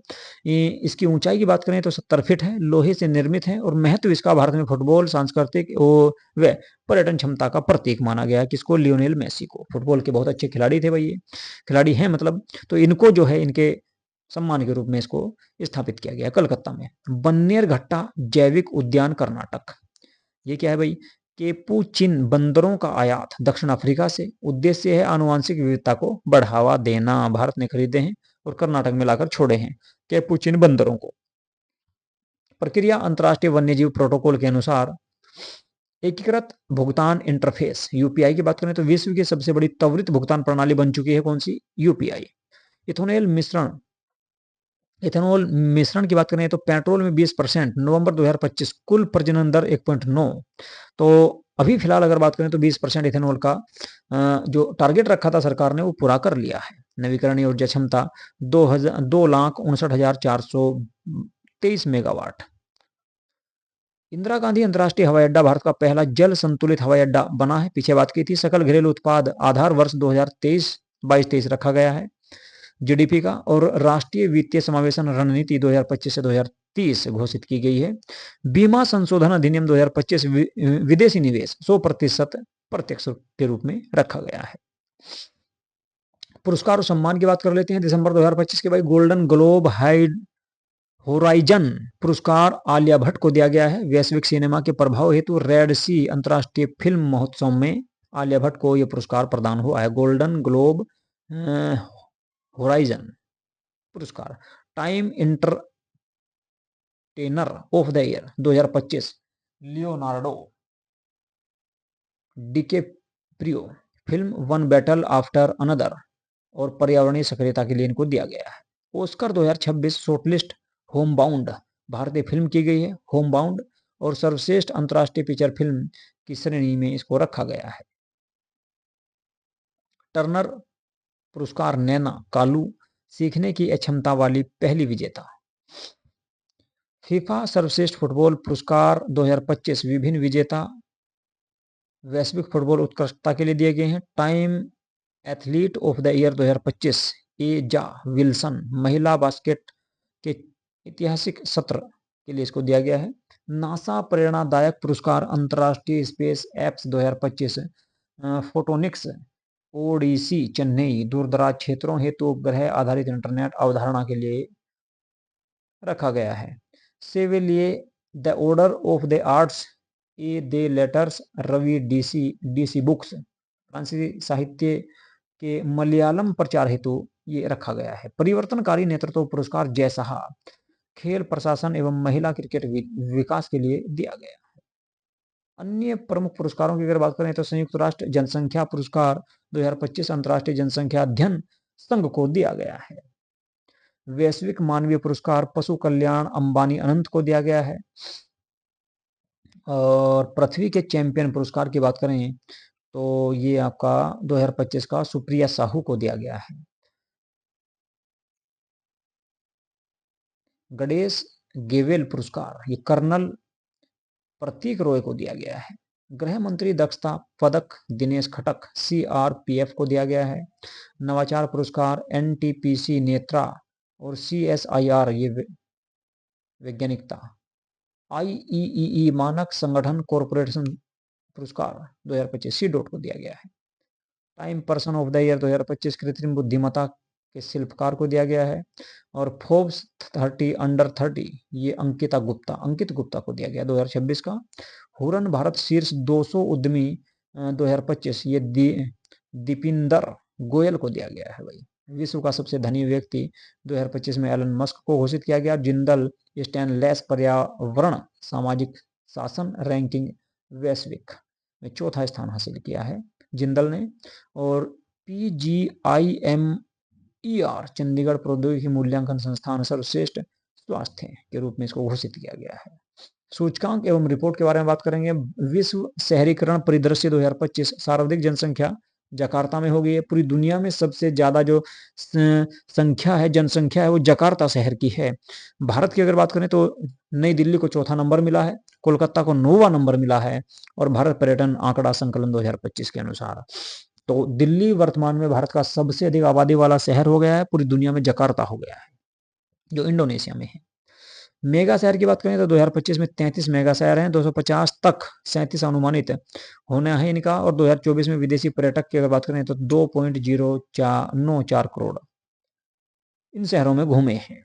शीर्ष राज्य की बात करें तो महाराष्ट्र में सबसे ज्यादा शहर है, उसके बाद पश्चिम बंगाल, फिर उत्तर प्रदेश का तीसरा नंबर आता है। एशिया शक्ति सूचकांक की बात करें तो 2025 भारत तीसरे स्थान पर है प्रमुख शक्ति के रूप में एशिया शक्ति सूचकांक में, क्योंकि पहले पे चीन आ जाएगा।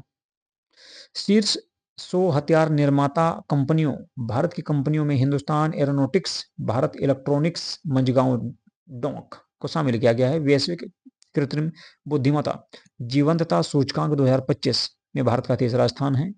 और रक्षा की बात करें तो INS तारागिरी नौसेना में शामिल, ऑपरेशन सागर बंधु श्रीलंका के साथ हुआ। और INS अरिधमन परमाणु पनडुब्बी और समुद्र प्रताप और स्वदेशी प्रदूषण नियामक पोत, ये सारे जो हैं रक्षा के क्षेत्र में 2025 में दिसंबर 2025 में हुए हैं भाई। निधन और राष्ट्रीय निधनों की बात करते हैं। कुछ व्यक्ति मरे हैं दिसंबर में, उनके बारे में भी बात कर लेते हैं। स्वराज कौशल पूर्व मिजोरम राज्यपाल, सिमोन टाटा पूर्व अध्यक्ष लेक में इनका निधन हुआ है। तो एक तो आपका मिजोरम के राज्यपाल का निधन हो गया है आपका, जिनका नाम था स्वराज कौशल। और सिमोन टाटा का भी देहांत, सिमोन टाटा जो पूर्व अध्यक्ष थे लेक में, इनका भी निधन हो गया है। डॉक्टर बाबा अड़ाओ श्रमिक अधिकार कार्यकर्ता थे, इनका देहांत हुआ है। कल्याण चटर्जी बंगाली फिल्म अभिनेता थे, इनका देहांत हुआ है। शिवराज विश्वनाथ पाटिल केंद्रीय मंत्री रहे हैं, गृह मंत्री, पूर्व केंद्रीय गृह मंत्री, इनका भी देहांत हो चुका है। समनूर शिव शंकरप्पा भारत के सर्वश्रेष्ठ वरिष्ठ विधायक थे, इनका भी देहांत हो चुका है। रामविलास दास वेदांती जुड़े नेता, राम जन्मभूमि आंदोलन से, इनका भी देहांत हो चुका है। और प्रफुल्ल गोविंद बरुआ वरिष्ठ पत्रकार थे। Ram Sutar statue of unity के शिल्पकार थे। श्रीनिवास मलयालम सिनेमा के अभिनेता या निर्देशक थे, इनका भी देहांत हुआ है। और विनोद कुमार शुक्ल प्रख्यात दीप हिंदी लेखक, ज्ञानपीठ पुरस्कार 2025 दिया गया था इनको, इनका भी देहांत हो चुका है। अंतर्राष्ट्रीय में किसका निधन हुआ? सर टॉम स्टॉपरड ब्रिटिश नाटककार थे। और निकोल पिएट्राजेली टेनिस दिग्गज थे। इसके अलावा रॉबिन स्मिथ इंग्लैंड के पूर्व क्रिकेटर थे। और फ्रैंक गेहरी विश्व प्रसिद्ध वास्तुकार थे। पीटर अर्नेट पुलित्जर विजेता पुरस्कार थे। सेफी किनसेला लेखिका थी। और इरा आइक सैब पर्ल हार्बर हमले की जीवित पहली महिला थी, ये जो 105 वर्ष की आयु में इनका देहांत हुआ है। ये अंतर्राष्ट्रीय देहांत हुआ भी। अब खेल की बात करेंगे। 2025 में जो खेल हुए हैं, खेल से संबंधित हैं, जो कुछ जो है पुरस्कार मिले हैं दिसंबर 2025 में। और उसके बाद लगभग ये आपकी क्लास से आपकी समाप्ति की ओर होगी। पूरा दिसंबर आपका कंप्लीट इसमें हो जाएगा। लगभग 1 घंटा 1.25 घंटे से ज्यादा क्लास हो चुकी है आपकी। तो क्रिकेट की अगर बात करें तो ACC पुरस्कार अंडर 19 एशिया कप 2025 स्थान कहां पर हुआ? दुबई में हुआ। तो 12 से 21 दिसंबर तक हुआ। फाइनल में पाकिस्तान ने भारत को 191 रन से इसमें पराजित किया है। बिस्लेरी वर्ष 2026 से 2 सत्रों के लिए टाटा महिला प्रीमियम लीग की आधिकारिक पे भागीदार बनी है। बिस्लेरी है ना। मोहित शर्मा ने सभी प्रारूपों के अंतर्राष्ट्रीय क्रिकेट से संन्यास लेने की घोषणा की है। मोहित शर्मा बॉलर थे और दिसंबर 2025 में इन्होंने घोषणा कर दी। रोहित शर्मा की बात करें, एक दिवसीय क्रिकेट में सर्वाधिक 352 छक्के और अंतर्राष्ट्रीय क्रिकेट में 20,000 प्लस रन बनाने का रिकॉर्ड इनके नाम है। विराट कोहली की बात करें तो 52वां एक दिवसीय शतक, कुल अंतर्राष्ट्रीय शतकों की बात करें तो 83 लगाए इन्होंने। वैभव सूर्यवंशी की बात करें तो 14 वर्ष के ये हैं और लिस्ट ए क्रिकेट में शतक लगाने वाले सबसे युवा भारतीय बल्लेबाज बन गए हैं या खिलाड़ी बन गए हैं। अंडर 19 एशिया कप में यूएई के विरुद्ध 171 रन इन्होंने बनाए थे। यशस्वी जायसवाल की बात करें तो दक्षिण अफ्रीका के विरुद्ध पहला एक दिवसीय शतक लगाया इन्होंने। सुनील नारायण की बात करें तो टी20 क्रिकेट में 600 विकेट लेने वाले पहले गेंदबाज बने हैं टी20 क्रिकेट में। जसप्रीत बुमराह की बात करें, टेस्ट एक दिवसीय और टी20 तीनों में 100 विकेट लेने वाले पहले भारतीय बन गए, टेस्ट में भी, एक दिवसीय में भी और टी20 में भी। जसप्रीत बुमराह। आंद्रे रसेल की बात करें तो आईपीएल से संन्यास ले लिया है, कोलकाता की तरफ से खेलते थे। कोलकाता नाइट राइडर के पावर कोच नियुक्त हुए हैं कौन? Andre Russell. तो आंद्रे रसेल को कोलकाता का पावर कोच नियुक्त किया गया है और इन्होंने जो है आईपीएल से भी संन्यास ले लिया है। झारखंड की बात करें तो पहली बार सैयद मुश्ताक अली ट्रॉफी 2025 के विजेता हुए कौन? झारखंड। स्टैंडों के नाम युवराज सिंह और हरभजन कौर के नाम पर रखे गए हैं। कुछ स्टैंड बने हैं उनके नाम रखे गए हैं, जैसे मुल्लापुर स्टेडियम पंजाब में है, तो मुल्लापुर स्टेडियम का जो नाम चेंज किए गए स्टैंडों के नाम युवराज सिंह और हरमनप्रीत कौर के नाम पर रखे गए हैं भाई। हॉकी की बात कर लेते हैं क्रिकेट के बाद। तो बेल्जियम की बात करें तो 31वां सुल्तान अजलन शाह कप की विजेता रहा है बेल्जियम। फाइनल में भारत को 1-0 से हराया इसने। भारत ने रजत पदक जीता है, न्यूजीलैंड ने कांस्य पदक जीता है और HIH पुरुष जूनियर हॉकी विश्व कप 2025 ये आपका गेम का नाम था। स्थान आपका चेन्नई और मदुरै में हुए हैं ये। स्वर्ण पदक जर्मनी, रजत पदक स्पेन और कांस्य पदक भारत के द्वारा जीता गया है। किसमें? HIF पुरुष जूनियर हॉकी विश्व चैंपियनशिप में। बैडमिंटन की बात कर लेते हैं। अच्छा एक मिनट पीछे देख लेते हैं भाई। 31वां जो सुल्तान अजलन शाह कप हुआ है, इसका विजेता रहा कौन? बेल्जियम। उप विजेता रहा है भारत। बैडमिंटन की बात करेंगे। बैडमिंटन की अगर बात करें तो सैयद मोदी अंतर्राष्ट्रीय 2025 जो बैडमिंटन की टूर्नामेंट हुई कहां पर? लखनऊ में। पुरुष एकल विजेता जेसन गुनावन हांगकांग के हैं, इन्होंने जीता है ये।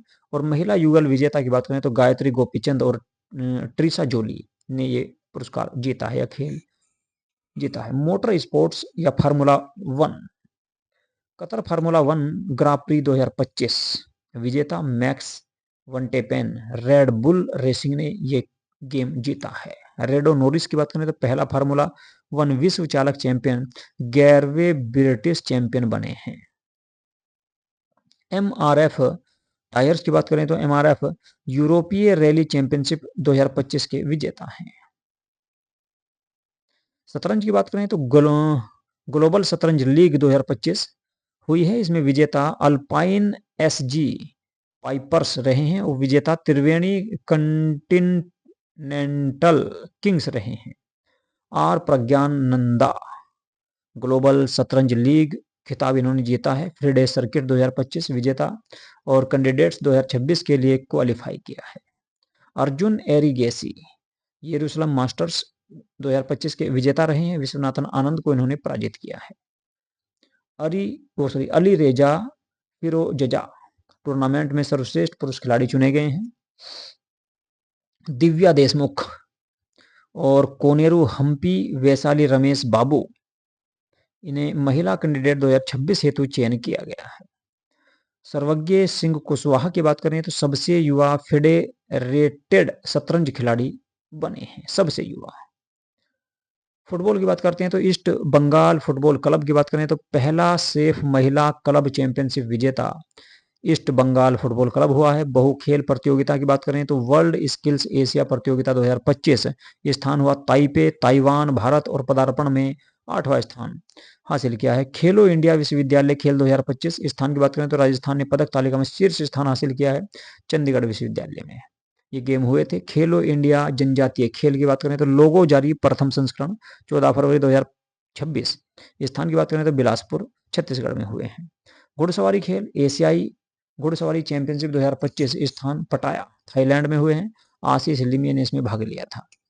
इवेटिंग में व्यक्तिगत स्वर्ण जीतने वाले पहले भारतीय बने हैं आशीष लिमिये। श्रुति वोरा ड्रेसेज में 3 पदक इन्होंने रजत पदक हासिल किए हैं। स्वदेशी एवं उभरते खेलों की बात करें तो प्रथम राष्ट्रमंडल खो खो चैंपियनशिप 2026 तिथि 9 से 14 मार्च। देश इसमें 24 देशों ने भाग लिया। संभावित मेजबान अहमदाबाद। खेल पुरस्कार और मान्यताओं की बात करें तो आईसीसी महिला खिलाड़ी ऑफ द मंथ नवंबर में शेफाली वर्मा को चुना गया है। आईसीसी पुरुष खिलाड़ी of the month Simon Harmer को चुना गया है नवंबर के। पुस्तकें और लेखक की बात कर रहे हैं, कुछ खेल से संबंधित है भाई। चुनौतियां मुझे पसंद हैं गुजराती संस्करण है। लेखक है विनय जोशी, अशोक देसाई और पंकज जानी। विषय रहा इसमें क्या, आनंदी बेन पटेल की जीवनी है ये। विमोचन अहमदाबाद में किया गया इसका। The one cricket my life and more, लेखक शिखर धवन है, उनकी आत्मकथा है। विमोचन 14 दिसंबर 2025 को नई दिल्ली में इसका हुआ है। तो खेलों से संबंधित कुछ पुस्तक थी। अब कुछ राज्यवार घटनाएं हैं, बस उनको देख लेते हैं। अलग अलग राज्यों में कौन कौन सी घटनाएं घटित तो हुई हैं दिसंबर 2025 में। आंध्र प्रदेश पेसा महोत्सव विशाखापट्टनम। पेसा दिवस मनाया गया 24 दिसंबर को। पंचायत उपबंध अनुसूचित क्षेत्र अधिनियम 1996 को लेकर ये पेसा एक्ट आया था, या पेसा महोत्सव। अरुणाचल प्रदेश भौगोलिक संकेतक जीआई टैग। दाओ पारंपरिक हस्त निर्मित ब्लेड याक चुरपी पनीर को भी जीआई टैग दिया गया है अरुणाचल प्रदेश के, याद रखना है। याक चुरपी पनीर कहाँ का है, तो अरुणाचल प्रदेश का है। इसके अलावा हस्त निर्मित ब्लेड दाऊ दाऊ जिसका नाम है, तो इसको भी जीआई टैग दिया गया। असम की बात करें तो गुवाहाटी में लोकप्रिय गोपीनाथ बोरदोलोई अंतर्राष्ट्रीय हवाई अड्डे का नया टर्मिनल जो है तैयार किया गया है। और भारत का पहला प्राकृतिक थीम आधारित हवाई अड्डा टर्मिनल गोपीनाथ बोरोदोलोई की 80 फीट प्रतिमा 10,600 करोड़ रुपए में अमोनिया यूरिया और उर्वरक परियोजना नाम रूप इसमें किया गया है। बिहार की बात करें, मुख्यमंत्री भारत दर्शन योजना 7 निश्चय 3 2025 से 2030 को मंत्रिमंडलीय स्वीकृति दी गई है। दिल्ली मेट्रो की बात करें तो दिल्ली मेट्रो का 5वां चरण पूरा हुआ है। 3 गलियारे 6.076 किलोमीटर लागत, इसमें 12 करोड़ 41 हजार सॉरी 1,02,014.91 करोड़ रुपए की इसमें लागत आने की संभावना है। इसमें कुल 13 स्टेशन बनाए जाएंगे और इसमें जिसमें 10 भूमिगत होंगे। प्रतिदिन लगभग 2 लाख यात्रियों को इसमें लाभ प्राप्त होगा। छत्तीसगढ़ की बात करें तो कोपरा जलाशय बिलासपुर राज्य का पहला रामसर स्थल है ये कोपरा जलाशय।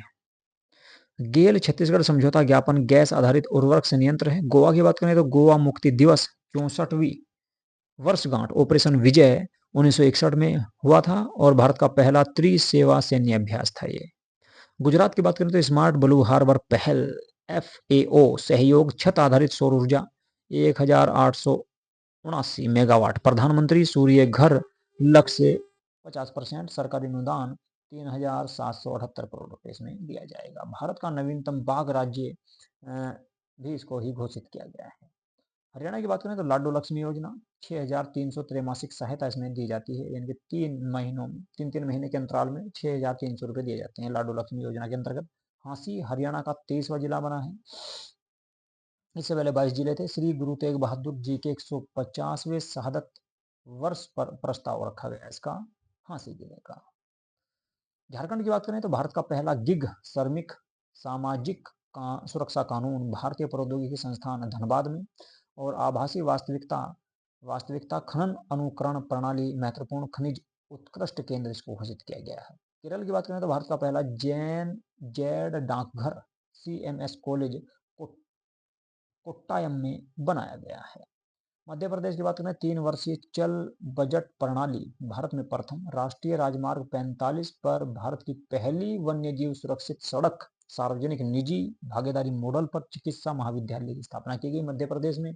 महाराष्ट्र की बात करें तो परियोजना महादेव अंडर 13 फुटबॉल प्रतिभा की खोज के लिए इसको चलाया गया है, परियोजना महादेव को। और गिनीज विश्व रिकॉर्ड 45,911 सौर पंप 30 दिन में लगाए गए महाराष्ट्र में ही। और महा अपराध ओएस कृत्रिम बुद्धिमत्ता पगड़ी किराया प्रणाली समाप्त कर दी गई। और ब्रुकफील्ड $1 अरब का निवेश किया है उसने यहाँ पर महाराष्ट्र में। और ई सौतव 2.0 95 लाख ग्रामीण संपत्ति अभिलेख किशमिश अनुसंधान केंद्र सांगली भी आपका महाराष्ट्र में ही है। तो इन सबको आपको याद रखना है। इसके अलावा बात करें नागालैंड की, तो नागालैंड में 26वां हॉर्नबिल महोत्सव मनाया गया है आपका 2025 का। अवधि इसकी 1 से 10 दिसंबर रही है। स्थल किसामा हेरिटेज विलेज में इसको मनाया गया है। उद्देश्य नागा जनजातीय संस्कृति, पर्यटन और हस्तशिल्प का प्रचार करना। 62वां राज्य स्थापना दिवस भी मनाया गया है। तिथि 1 दिसंबर 2025। राज्य गठन हुआ था 1963 में नागालैंड। उड़ीसा की बात करें तो कोणार्क महोत्सव और अंतर्राष्ट्रीय रेत कला महोत्सव 2025 में मनाया गया है। स्थल कोणार्क सूर्य मंदिर परिसर और पूरी समुद्र तट पर इसको मनाया गया है। फोकस की बात करें तो शास्त्रीय नृत्य और संगीत व सैंड आर्ट का इसमें मुख्य फोकस रखा गया। कृत्रिम बुद्धिमत्ता प्रभाव सम्मेलन भी इसमें हुआ है। उद्देश्य प्रशासन, शिक्षा, उद्योग में एआई अनुप्रयोग को बढ़ावा देना है। उड़ीसा विद्युत पारेषण निगम नाबार्ड ऋण समझौता भी किया गया है उड़ीसा के साथ में ही। और लक्ष्य राज्य की विद्युत अवसंरचना और ग्रिड सुदृढ़ीकरण भी इसमें रखा गया। राजस्थान की बात करते हैं तो राजस्थान में मतदाता सूची का 100% डिजिटलीकरण कर दिया गया है। SIR 2026 में जितना भी हुआ है सबको डिजिटल किया गया है ऑनलाइन। तो पहला बड़ा राज्य जिसने पूर्ण डिजिटलीकरण लक्ष्य हासिल किया है। उद्देश्य पारदर्शिता, त्रुटि रहित निर्वाचन प्रक्रिया। तमिलनाडु की बात करें तो 5 नए जीआई टैग दिए गए हैं। और कुल जीआई टैग की बात करें तो 74, देश में दूसरा स्थान हो चुका है इसका। पहला स्थान उत्तर प्रदेश का है। उदबिलाव संरक्षण कार्यक्रम भी आपका तमिलनाडु में ही चलाया गया है। उद्देश्य मीठे जल पारिस्थितिकी तंत्र और जैव विविधता संरक्षण करना है। तेलंगाना की बात करें तो अनुपयुक्त कृत्रिम बुद्धिमत्ता उत्कृष्टता केंद्र स्थापित किया गया है। लक्ष्य स्टार्टअप, शासन व उद्योग में एआई समाधान। और गूगल स्टार्टअप केंद्र टी हब हैदराबाद में बनाया जा रहा है। उद्देश्य है डीप टेक स्टार्टअप्स को वैश्विक समर्थन प्राप्त करना। जम्मू कश्मीर की बात करें तो चिल्लाई कला का आरंभ, कठोर शीतकाल, अवधि 40 दिन होती है इसकी चिल्लाई कला की। और दिसंबर से जनवरी में होता है। रुस्तम ए जम्मू कश्मीर कुश्ती प्रतियोगिता भी इसमें आयोजित की जाती है। पारंपरिक खेल संरक्षण है। और जैन जैड डाकघर एम्स विजयपुर भी यहीं पर बनाया गया। डिजिटल फ्रेंडली युवा केंद्रित डाक सेवाएं भी शुरुआत की गई है जम्मू कश्मीर में। उत्तर प्रदेश की बात करें तो भारत का पहला वन विश्वविद्यालय गोरखपुर में बनाया जाएगा। भारत का पहला वन विश्वविद्यालय कहां पर बन रहा है? गोरखपुर में। याद रखना है, यूपीएसआई के एग्जाम में आपका आ सकता है। फोकस वानिकी जैव विविधता जलवायु अध्ययन।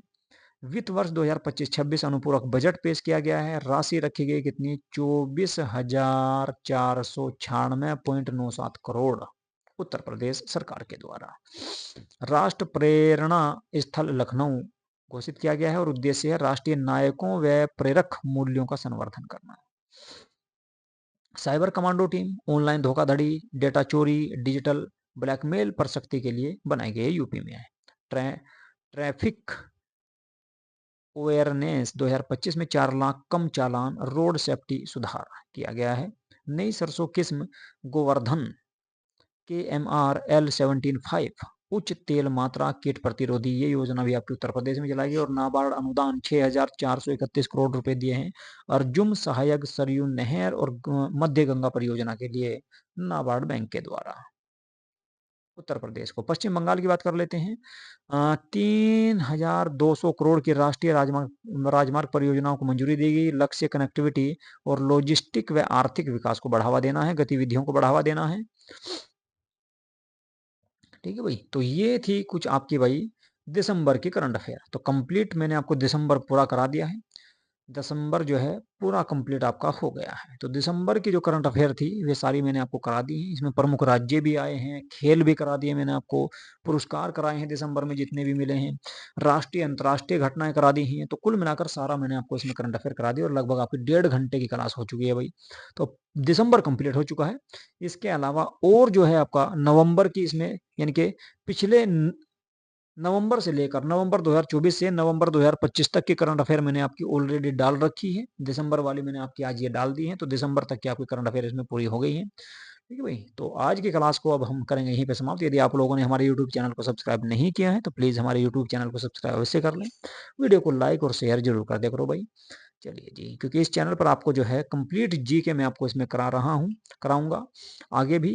आपका हिस्ट्री रहेगी, पॉलिटी, ज्योग्राफी, इकोनॉमी, सभी इसमें टॉपिक में आपके स्टार्ट करने वाला हूँ बहुत जल्द। यूजीसी नेट का पेपर खत्म हो चुका है, अभी एलटी ग्रेड का एग्जाम, आपके एडमिट कार्ड आज आ चुके हैं और इसका एग्जाम 17 से स्टार्ट हो रहे हैं। 17 को एसएसटी वालों का है, 17, 18, 19, 20, 21 तक शायद इसके एग्जाम हैं।